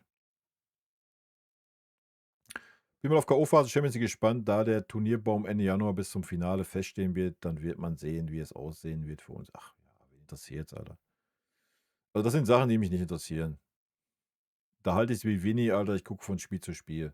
Ganz ehrlich, ist mir scheißegal. Ob du jetzt im Halbfinale Real kriegen könntest oder Arsenal oder Pups oder wen interessiert's, Alter? Es interessiert einfach keinen. Noch mal, guck dir letzte Saison an, Paris als 23. gewinnt die Champions League und Liverpool als überragende Mannschaft in der Vorrunde direkt raus. Das interessiert nicht.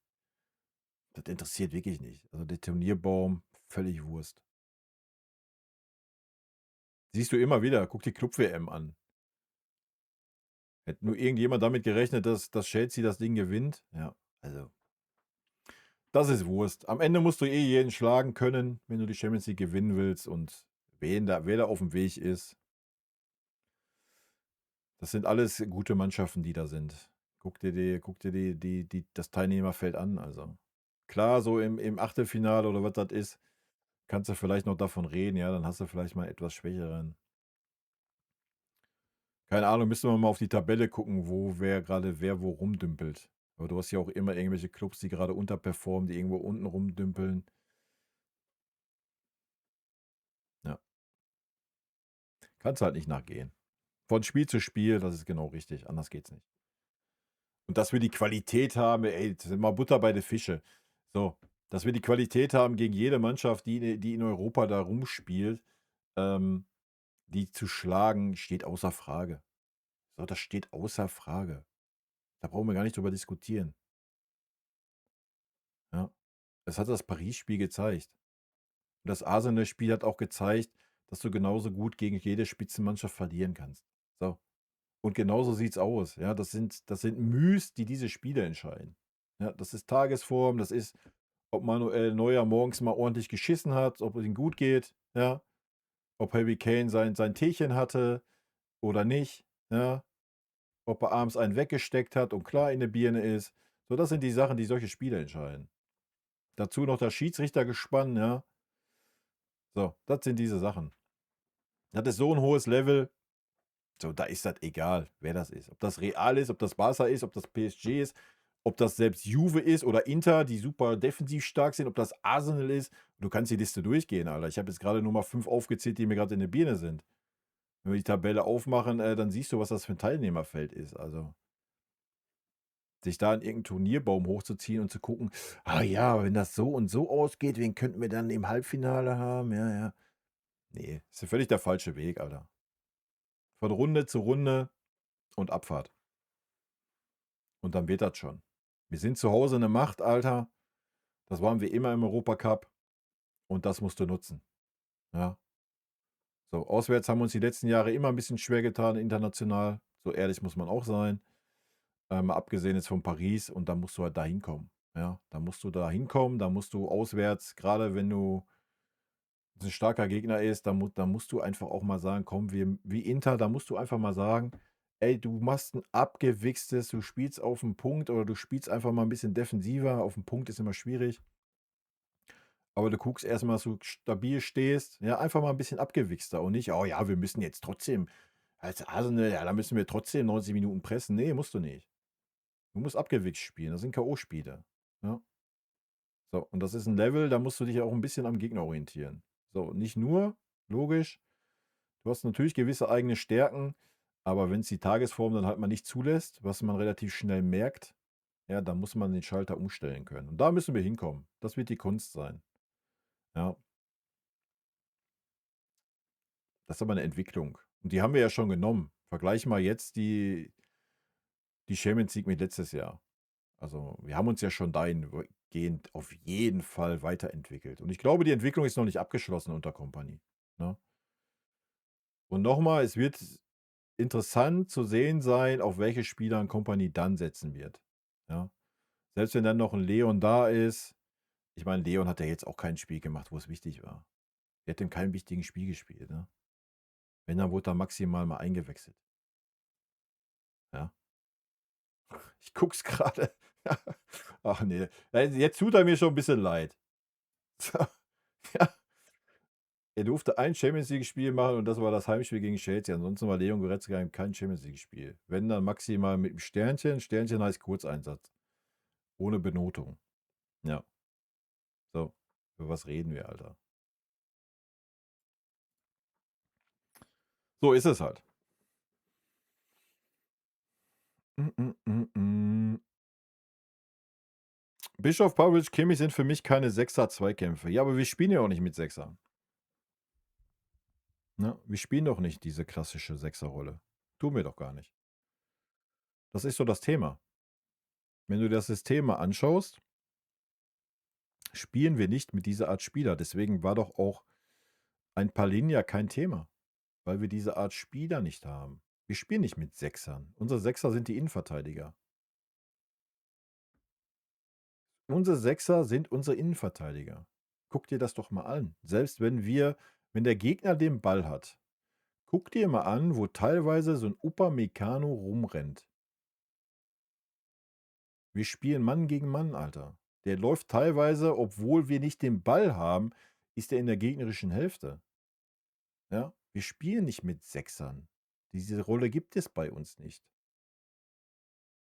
Ja, das ist teilweise ein Problem, nämlich dann, wenn wir mal hinten reingedrückt werden, was sich dann nicht jeder berufen fühlt, der auf diesen Positionen dann ist, zu sagen: „Wir schließen mal das Zentrum.“ Ja, das ist dann so ein bisschen das Problem. Aber ansonsten, wir spielen nicht mit 'nem Sechser. Ja, wir reden immer von Sechser und Achter, aber das ist kein Sechser. Da müssen wir differenzieren. Nenn's 'n offensiven Sechser. Wir spielen nicht mit Sechsern, Alter. Deswegen hat doch 'n Palhinha keine Spiele gemacht. Und wenn er spielen durfte, hat er vor Kimmich gespielt und er war völlig, ja. Ja, du kannst von Sechser reden, wenn sich 'n Kimmich oder 'n Goretzka zwischen die Innenverteidiger fallen lässt und den Ball abholt. Das macht aber 'n Harry Kane als Stürmer, Alter. Das macht unser Zehner macht das genauso. Lennart Kahl macht das. Vorher hat's Musiala gemacht. Wir spielen halt nicht mit diesen klassischen Sechser. Ja, so, das gibt es nicht bei uns. Du müsstest ja dein System wieder komplett ändern. So, deswegen ist es ja auch so, dass 'n Kimmich da grade funktioniert, auch wenn er keine Topleistungen bringt. Aber deswegen funktioniert er da ja. Und ich glaube schon, dass so 'n Pavlovic, das hat er schon letzte Saison gezeigt, in der Umschaltbewegung und im Umschalt-Zweikampf auf jeden Fall stärker ist, wie so 'n Kimmich ist und das ordentlich macht. So 'n Bischof, weiß ich nicht, müssten wir halt mal 'n bisschen sehen, um das zu beurteilen können, ja. 'N Kimmich kommt aber auch klar, wenn wir wirklich hinten drinne reingedrückt werden, kommt 'n Kimmich auch klar, wenn er nicht in dieser Rückwärtsbewegung sein muss, ja. Dann kann er den defensiven Part da sehr gut agieren. Ich meine, der ist ein guter Rechtsverteidiger, der weiß schon, was ein defensiver Zweikampf ist. So, da brauchen wir jetzt auch nicht drüber reden, ja? Das Problem ist oft bei Kimmich die Positionierung halt, ja? So, und da reden wir dann, wenn wir einen hohen Ballverlust haben, Umschaltspiel, dann ist Kimmich und Goretzka Müll. So, Pavlovic ist ordentlich, finde ich, aber da sind unsere Innenverteidiger gefragt. Deswegen sehen unsere Innenverteidiger oft so schlecht aus, weil die 1 gegen 1 spielen, ja? So, aber selbst wenn du jetzt 'n Declan Rice oder neben den defensiveren Palhinha auf dem Feld hättest, der wäre ja gar nicht da. Der wäre doch nicht da in diesem Raum. Noch mal, unsere Innenverteidiger stehen 20 Meter in der gegnerischen Hälfte. 20 Meter. Und wenn der Ballverlust kommt, stehen sie nur noch 10 Meter in der gegnerischen Hälfte. Wo soll denn dann Palhinha stehen? Als Libero? Ja, das war doch das Problem. So, wir haben doch gar nicht diese Posi in diesem System. Das ist doch das große Problem. Oder was heißt Problem? Es ist ja kein Problem diese Saison. Es war letzte Saison 'n Problem, weil wir viel zu offen waren, viel zu blind gepresst, viel zu blind Attacke gemacht haben. Deswegen sahen die Innenverteidiger immer beschissen aus, weil die immer 1 gegen 1 waren und wenn sie dann mal 'n Zweikampf verloren haben, war gleich frei aufs Tor, ja? So. Und deswegen war ja auch letzte Saison noch so 'n Alphonso Davies wichtig. Ja, weil wir diese Lücken hatten, brauchtest du den Speed eines Alphonso Davies, der dann viel weggemacht hat defensiv, definitiv, ja, weil er einfach mit seinem Speed dann noch den Fuß dazwischen gekriegt hat. So, aber das hat wo hast du das diese Saison gesehen? Ich erinnere mich an kein Spiel, Alter. An kein Spiel, wo du mal ja, du hast mal eine Szene, wo Upper mal 'n gewichtigen Zweikampf verloren hat oder Min-Jae, logisch, das passiert halt mal. Aber du hast doch nicht mehr du hast das letzte Saison fast in jedem Spiel gesehen, ja? So, da haben wir 'n riesen Stepper gemacht, dass das halt nicht mehr passiert. Ja, aber du hast diese Position eines alleinigen Sechsers ja nicht. Guck dir doch unseren keine Ahnung, ich weiß nicht, wie willst du die Posi benennen? Selbst wenn wir über 'n Achter reden, guck mal, wo 'n Pavlovic steht, wenn wir im Ballbesitz sind. Der steht an der gegnerischen Strafraumgrenze, ja. Ist halt schwierig. Muss halt das ist doch auch das Problem, warum Leon grade so schwer hat. Ja, du brauchst halt die Spieler für dieses System, so, und die haben wir, ja. Aber deswegen kam Palhinha nicht klar, deswegen wird auch 'n Declan Rice sehr wahrscheinlich bei uns niemals so performen, wie er bei Arsenal performt, weil wir 'n ganz anderes Spiel haben, ja.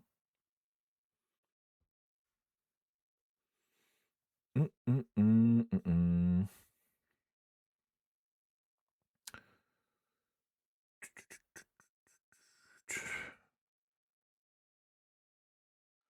So, da war ich. Was wollen wir aktuell mit Rice? Ja, sage ich ja, wir haben diese Posi halt gar nicht so richtig, ne?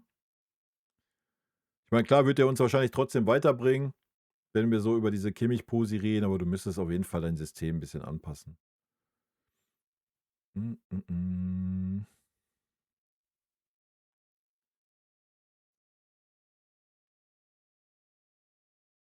Mitte 2024, vor allem nach dieser Saison 23, war das der absolute Tiefpunkt, vor allem der Fußball-Augenkrebs pur, die Mannschaft absolute Trümmerhaufen, ja.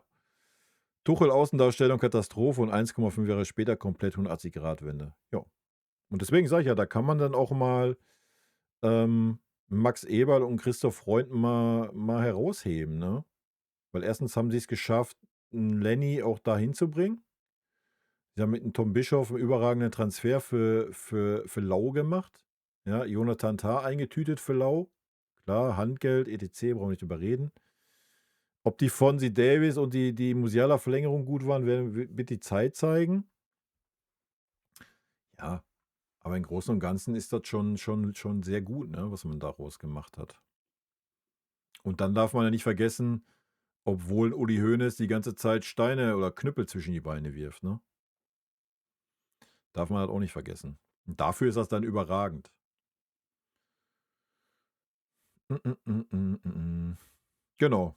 Ja, was heißt Kämpfer? Ich glaube schon, dass 'n Kompany da auch 'n kämpferisch starken Spieler gerne hätte oder einen, der noch 'n bisschen obwohl Kimmich sich da 'n bisschen verbessert hat, finde ich, ja. Wie gesagt, Kimmich spielt's 'n bisschen schlauer mittlerweile. Ja, klar ist er immer noch ab und wann am gegnerischen 16er und presst als Erster, was völlig sinnbefreit ist in meinen Augen. Aber er macht's seltener und viel, viel öfter. Also, er kommt nicht mehr so oft in diese Situation, dass man sagt: „Ja, ich lege 'n Ball mal kurz 1 Meter vorbei und laufe an Kimmich vorbei.“ Ja? Das war sonst super oft zu sehen. Das ist nicht mehr so oft zu sehen. Also Kimmich presst auch nicht mehr wie so ein geisteskranker völlig wir. Ja, also da hat er auf jeden Fall gelernt, es steht ein bisschen tiefer, gerade wenn Umschaltbewegung ist oder wenn wir einen Ballverlust haben. Das ist schon besser geworden. Ja, jetzt, die letzten Spiele war es wieder so ein bisschen Tacken schlechter vielleicht, aber auch Kimmich hat sich da auf jeden Fall weiterentwickelt im Kompanie-System. Ja. Mm. Stand jetzt könnten wir auf Arsenal erst wieder im Finale treffen. Ja, also, ey, alles gut. Was ich von Arsenal gesehen habe, richtig geile Mannschaft. Ein bisschen teilweise ähnlicher Ansatz wie bei uns, was das Pressing anbelangt. Aber jetzt auch nichts, wo ich sage, aber es gibt sowieso keine Mannschaft, wo ich sage, ey, wir müssen uns jetzt in die Hosen machen oder Angst haben, wir können diese Mannschaft nicht besiegen. Nee. Also spätestens nach dem Paris-Spiel in der zweiten Halbzeit weißt du, dass diese Mannschaft alles kann, wenn sie auf dem Punkt fit ist, die Tagesform hat. Ey, die Mannschaft hat mit 10 Mann verteidigt, überragend, gegen eine Offensive, die überragend ist. Ja, Punkt. So, ja, du brauchst vor keiner Mannschaft Angst haben in der Champions League. Vor gar keiner. Was jetzt nicht heißt, du gewinnst die Champions League, so, ja, habe ich ja gerade schon gesagt, aber du musst vor keiner Mannschaft Angst haben. Mm, mm, mm. Glaubst du, wir werden Musiala nochmal auf der 8 sehen und Karl dann auf der 10? Ja, ist mit Sicherheit eine Alternative, ne? Definitiv. Also ich denke gerade, ja, gerade in der Bundesliga jetzt mal ernsthaft. Also wir spielen ja teilweise Spiele, ey, wo 85% der gesamten Spielzeit wir in der gegnerischen Hälfte sind. Ja, warum soll das nicht möglich sein? Ich denke, Musiala hat es gezeigt, dass er von der Achterposition kann. Ja. Klar, das ist da nicht so defensiv, aber wie ich gerade sagte, du brauchst ja gerade in der Bundesliga nicht immer diese Defensive. Ja, so. Warum soll man sich das nicht vorstellen können? Warum soll man sich nicht Musiala und Karl vorstellen können in der Zentrale? Warum nicht? Ja. Und Lenny hat es doch jetzt auch gezeigt. Ja, er hat sich doch jetzt auch schon die Bälle von der Achterposition geholt. Es war ja keine Zehnerposition, wo er gegen Heidenheim teilweise rumgerannt ist. Es war ja schon eine Achterrolle. Ja. Wie siehst du Tar insgesamt bis jetzt? Mega gut.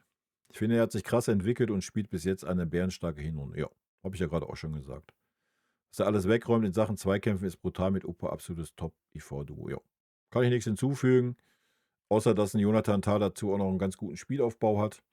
Das auch öfter mal versucht. Ähm, ja, ich war eh schon immer Jonathan Tah-Fan. Ich habe mich damals schon geärgert, wo man ihn nicht verpflichtet hatte, wo er mal im Gespräch war. Ähm, das war, ja, das fehlende Puzzleteil, ne? In der Innenverteidigung. Einfach diese Ruhe, diese Abgeklärtheit. So ein bisschen Eric Dyer-mäßig auch, diese Ruhe, ja. Jetzt nicht diesen schönen Diagonalball, den der Erik spielen kann. Dafür haben wir einen Ito. Aber ja, Tah absolut bärenstark, definitiv. Ja, und das hast du ja auch gegen Heidenheim gesehen, dass er auch gleich die Führungsrolle übernimmt. Ja, also absoluter No-Brainer. Ja gut, ich habe es ja gerade schon gesagt, wir sind im Europacup zu Hause eine Macht und dann musst du auch im DFB-Pokal zu Hause eine Macht sein. Also, auch wenn der Gegner Leipzig heißt. Ist ja eigentlich egal, wie der Gegner heißt. Natürlich, es gibt schwierigere und leichtere Spiele, aber sorry, wir spielen zu Hause. Punkt. Argumentation abgeschlossen. Es ist ein K.O.-Spiel gegen Leipzig. Das Stadion wird brennen, weil Leipzig mag keine Sau. Da gibt's, sorry, da gibt's keine zwei Meinungen. Du musst halt deine Leistung auf den Platz bringen und dann ist das Ding durch. Wenn du das natürlich nicht schaffst, so, ja, wenn Leipzig einen guten Tag hat, brauchen wir auch nicht drüber reden, dass sie sehr gefährlich sind, ja. Ich will jetzt nicht schlecht reden oder sowas. Aber hey, das ist, wie es in der Champions League ist. Das ist ein K.O.-Spiel auf hohem Niveau. Du spielst zu Hause, du musst liefern. Feierabend. Natürlich kann da alles passieren. So. Da brauchen wir ja nicht drüber reden. Ich meine, guck dir die Fahrentscheidung an diese Saison, ne? Das ist ja auch eine Katastrophe. Du kannst ja einfach auch durch eine Fahrentscheidung, nicht das Spielglück haben. Alles ist möglich, ne? Ein Spiel, alles ist möglich. Harry Kane ist nicht bei 110%, sondern trifft dreimal den Pfosten. Ja, möglich ist alles. Schönes Spiel. Ich freue mich auf das Spiel, ja. Wie gesagt, ich mag's, wenn du 'n Pokal gewinnen willst, musst du halt auch die starken Gegner aus dem Weg räumen können. Punkt. Nicht erst im Finale, ja. Und von daher völlig fein. Wir haben 'n super schweres Spiel bei Union gehabt auswärts. Jetzt haben wir ein schweres Spiel zu Hause gegen Leipzig. Ja, ist doch schön. Und unsere Chancen, ja, wir sind in jeder Saison bist du der Top-Favorit auf den Pokal. Punkt. Ja, das kannst du nicht immer erfüllen, aus verschiedenen Gründen so, da brauchen wir nicht drüber reden. Es sind immer K.O.-Spiele, ist immer alles möglich. Aber auf dem Papier, was willst du jetzt sagen? Willst du jetzt als FC Bayern sagen: „Ey, yo, unser Ziel ist es, ins Viertelfinale zu kommen, weil wir brauchen die 2 Millionen Fernsehgeld“, oder was? Ja, so, wir sind der FC Bayern, Alter. Unser Ziel ist, den Pokal zu gewinnen, Punkt. Egal, ob der Gegner Leipzig zu Hause oder Dortmund auswärts heißt. Das Ziel ist immer dasselbe. Und unsere Chancen sind immer da, habe ich ja gerade gesagt.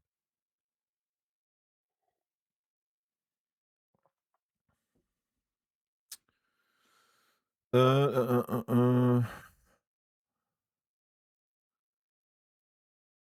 Oh, ich weiß nicht, ob du ich meine, ich bin da jetzt nicht angesprochen, aber ich gehe mal kurz darauf ein. Ich glaube, die 3 Positionen links außen, Zehner und rechts außen werden regelmäßig zwischen den 5 Spielern Diaz, Musiala, Gnabry, Carlo und Olise durchrotiert. Das wäre schön, wenn dem so wäre. Hm, ich glaube das noch nicht. Also, ich würde es begrüßen, ja, definitiv. Zumindest bis zur entscheidenden Phase würde ich das sehr begrüßen. Wenn man aber gesehen hat, also die Frage ist jetzt erstmal, was mit durchrotiert gemeint ist, ob die spielen oder nicht spielen, gehe ich jetzt mal von aus. Aber ich denke, man hat schon gesehen, wie schwer es ist, wenn Diaz nicht auf dem Feld ist, aber auch wie schwer es ist, wenn Olise nicht auf dem Feld ist. Also, ich weiß nicht, ob man die beiden so viel wegrotieren kann. Ja, gegen was weiß ich. Ohne abfällig zu sein, was Köln, HSV, Augsburg, etc. muss das möglich sein, so keine Frage. Wobei wir auch gesehen haben, defensiv starke Gegner, ja, wie wir uns schwer getan haben gegen Mainz, wie wir uns schwer getan haben gegen Pauli über weite Strecken. Ja, wir werden sehen.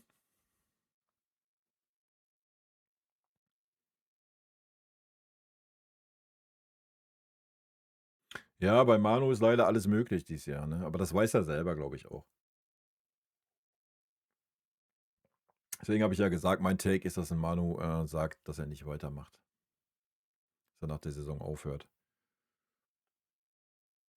Wenn er schlau ist, hat eine gute Chance zumindest wenn wir gegen Leipzig weiterkommen, mit dem Double auf jeden Fall die Saison zu beenden, mit einer guten Champions League-Saison. Wie weit es da reicht oder nicht, wird man sehen. Also wenn er schlau ist, sagt er, jo, das war's. Let's go.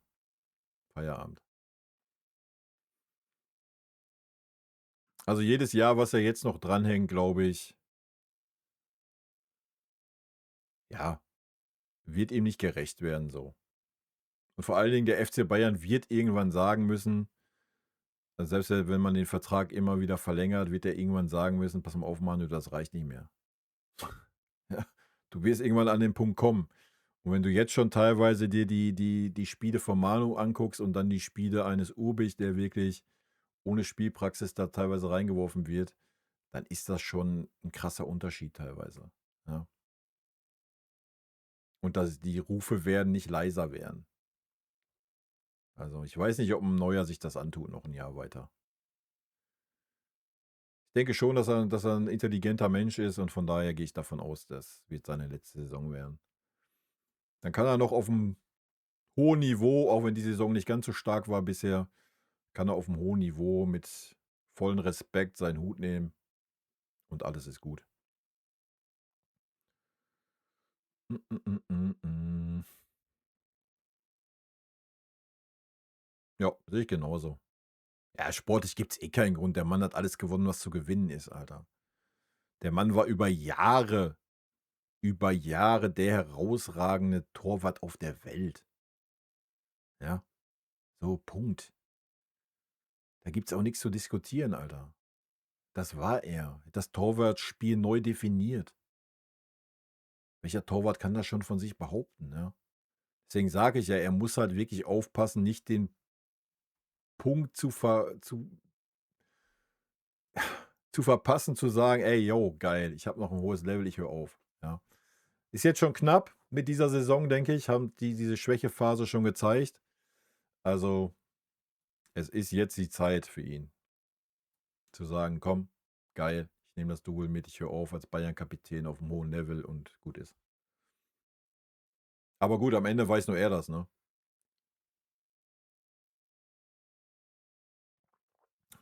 Das glaube ich nicht, dass er das macht, der Manu. Ich schätze ihn eher so ein, dass, wenn es nicht mehr für das hohe Niveau reicht, das dann gut ist für ihn. Vielleicht, wenn FC Schalke noch mal anfragen würde, weil er einfach ein Schalker Ultra ist, dann würde er sich vielleicht breitschlagen lassen, aber das wird auch nicht passieren, glaube ich. Wahrscheinlich würden die Fans ihn auch gar nicht mehr gar nicht mehr so annehmen, denke ich, nach, was weiß ich, 15 Jahren Bayern, Alter. Mm, mm, mm. Ja, wie gesagt, ich glaube, es wäre schwierig, weiß ich nicht, vielleicht. Ja, keine Ahnung.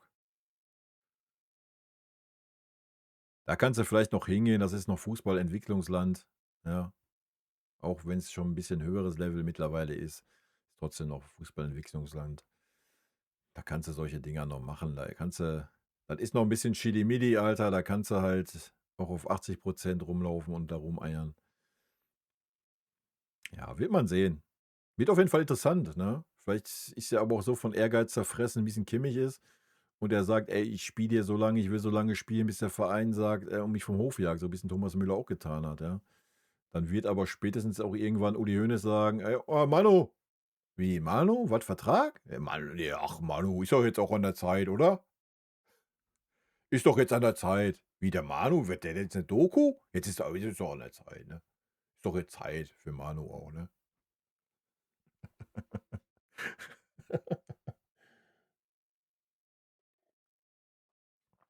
Machen wir uns nix vor, Alter. Der ist der Einzige, der die Eier dafür hat.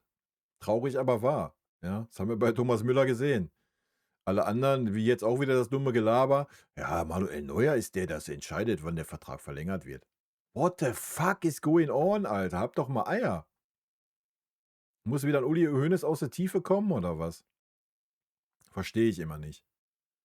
Ja, man muss doch klipp und klar sagen können, auch wenn es ein super verdienter Spieler ist, wenn er Kapitän dieser Mannschaft ist, muss man doch sagen können: „Pass mal auf, wir gucken uns das jetzt mal noch hier an bis Ende Januar. Dann setzen wir uns im Team zusammen, werden mal gucken, wie die sportliche Leistung zu bewerten ist.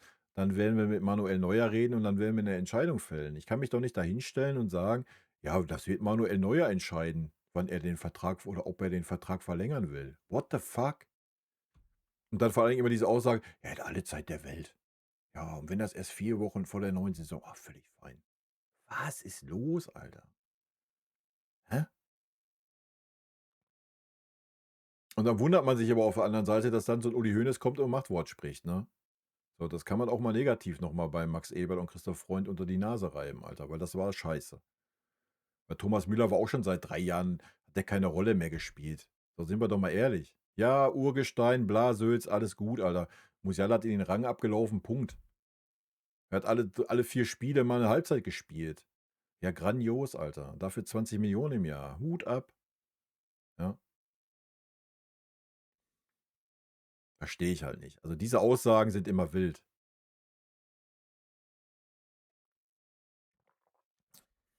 Ich meine, wir reden nicht über 'n 27-jährigen Spieler, Alter. Wir reden über einen, der 40 wird. Katastrophe, ey. Mann, Mann, Mann, Mann. Mann, Mann, Mann, du. Mann, du. Naja, solange er uns nicht irgendwie wieder irgendein K.O.-Spiel kostet, ist alles gut, ne? Wir werden es erleben, ey. Ja, aber ansonsten machen wir es nochmal rund. 23 Spiele, eine Niederlage, die verdient war. 2 Unentschieden, davon 1 auf jeden Fall glücklich bei Union.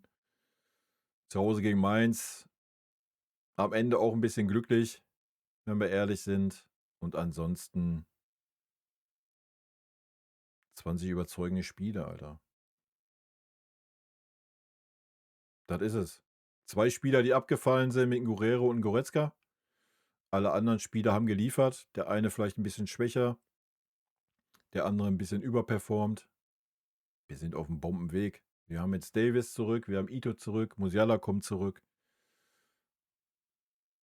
Mein persönlicher Take, ein Abgang von Leon Goretzka würde uns eher stärken wie schwächen, ja, weil ein Kompanie die Option Goretzka nicht mehr hat und dann diese Option entweder Conny Leimer ziehen müsste oder Tom Bischoff, was beides uns stärken würde in der Zentrale.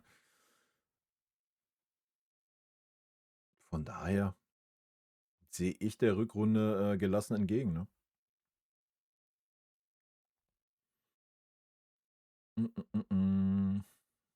Ja, das ist ja immer wir wissen ja nicht, wer da die Hosen anhat bei den Vertragsverlängerungen. Ne? Wie gesagt, ich kann die Gnabry-Verlängerung schon irgendwo irgendwie nachvollziehen, allerdings nicht zu diesen Kosten. Ne? So, ich kann die nachvollziehen, erst recht, wenn man vielleicht den Take im Hinterkopf hat, dass man Wisdom Mike ranführen will, so ähnlich wie Lennart Kahl, dann macht es natürlich keinen Sinn, jetzt zu sagen, ich investiere 50, 60, 80. Wahrscheinlich kommst du ja noch mal 10 mit 50, 60. Du wirst ja so an die 80 Mille schon investieren müssen für irgendeinen Winger, der ein gewisses Talent hat. So, ja. Dann ist natürlich ein guter Take zu sagen, komm, Serge, No-Brainer, hält die Gosch, findet sich mit der Situation ab, trotzdem gut performt die Hinrunde. Ja, ist ein No-Brainer, wir drücken das Gehalt, wir geben ihm mit Prämien, dass er auch an das rankommt, wo er nicht rankommen wird, weil er nicht Stammspieler sein wird. So, da müssen wir uns auch nichts vormachen. Und gucken dann, ob wir dahinter 1, 2 entwickelt kriegen. So, ja. Vielleicht ist das so der Gedankengang. Und wenn das nicht klappt in den 2 Jahren, dann, ja, dann nimmst du nach 2 Jahren halt das Geld in die Hand und musst halt einen verpflichten. So, ja. Aber du erkaufst dir Zeit und hast dann natürlich, zumindest wenn Serge so spielt wie bis jetzt, ja, die Rückrunde auch so spielt, das wird man ja sehen, ist es ja noch ein für die Bundesliga noch ein gutes Niveau, sag ich mal. Ne? Vielleicht ist das ein Gedankengang, ich weiß es nicht. So, ich werde jetzt aber auch Feierabend machen, Leute, weil ich habe keine Themen mehr, sondern ihr habt noch irgendwie einen absoluten Burner, dann haut ihr noch raus, dann sage ich da gerne noch was zu. Aber ansonsten, ja, Dani, das wünsche ich dir natürlich auch, ne? Das generell allen, ne? Frohe Weihnachten wünsche ich euch, also eine ruhige Weihnachtszeit, versucht mal abzuschalten, kein Fußball. Wenn, dann guckt ein bisschen englischen Fußball, da ist alle 3 Tage ein Highlight. wenn, wenn ihr gar nicht klarkommt ohne Fußball. Ansonsten macht mal einen ruhigen. Kommt mal auch vom Kopf ein bisschen runter. Zumindest wenn ihr frei habt, wenn ihr nicht arbeiten müsst. Ich muss leider arbeiten. Ansonsten guten Rutsch auf jeden Fall. Und wir werden uns auf jeden Fall zur neuen Saison. Geht steil weiter. Wir starten ja gleich rein mit irgendwie 3 englischen Wochen oder was. Also da geht es ja gleich wieder los, ne?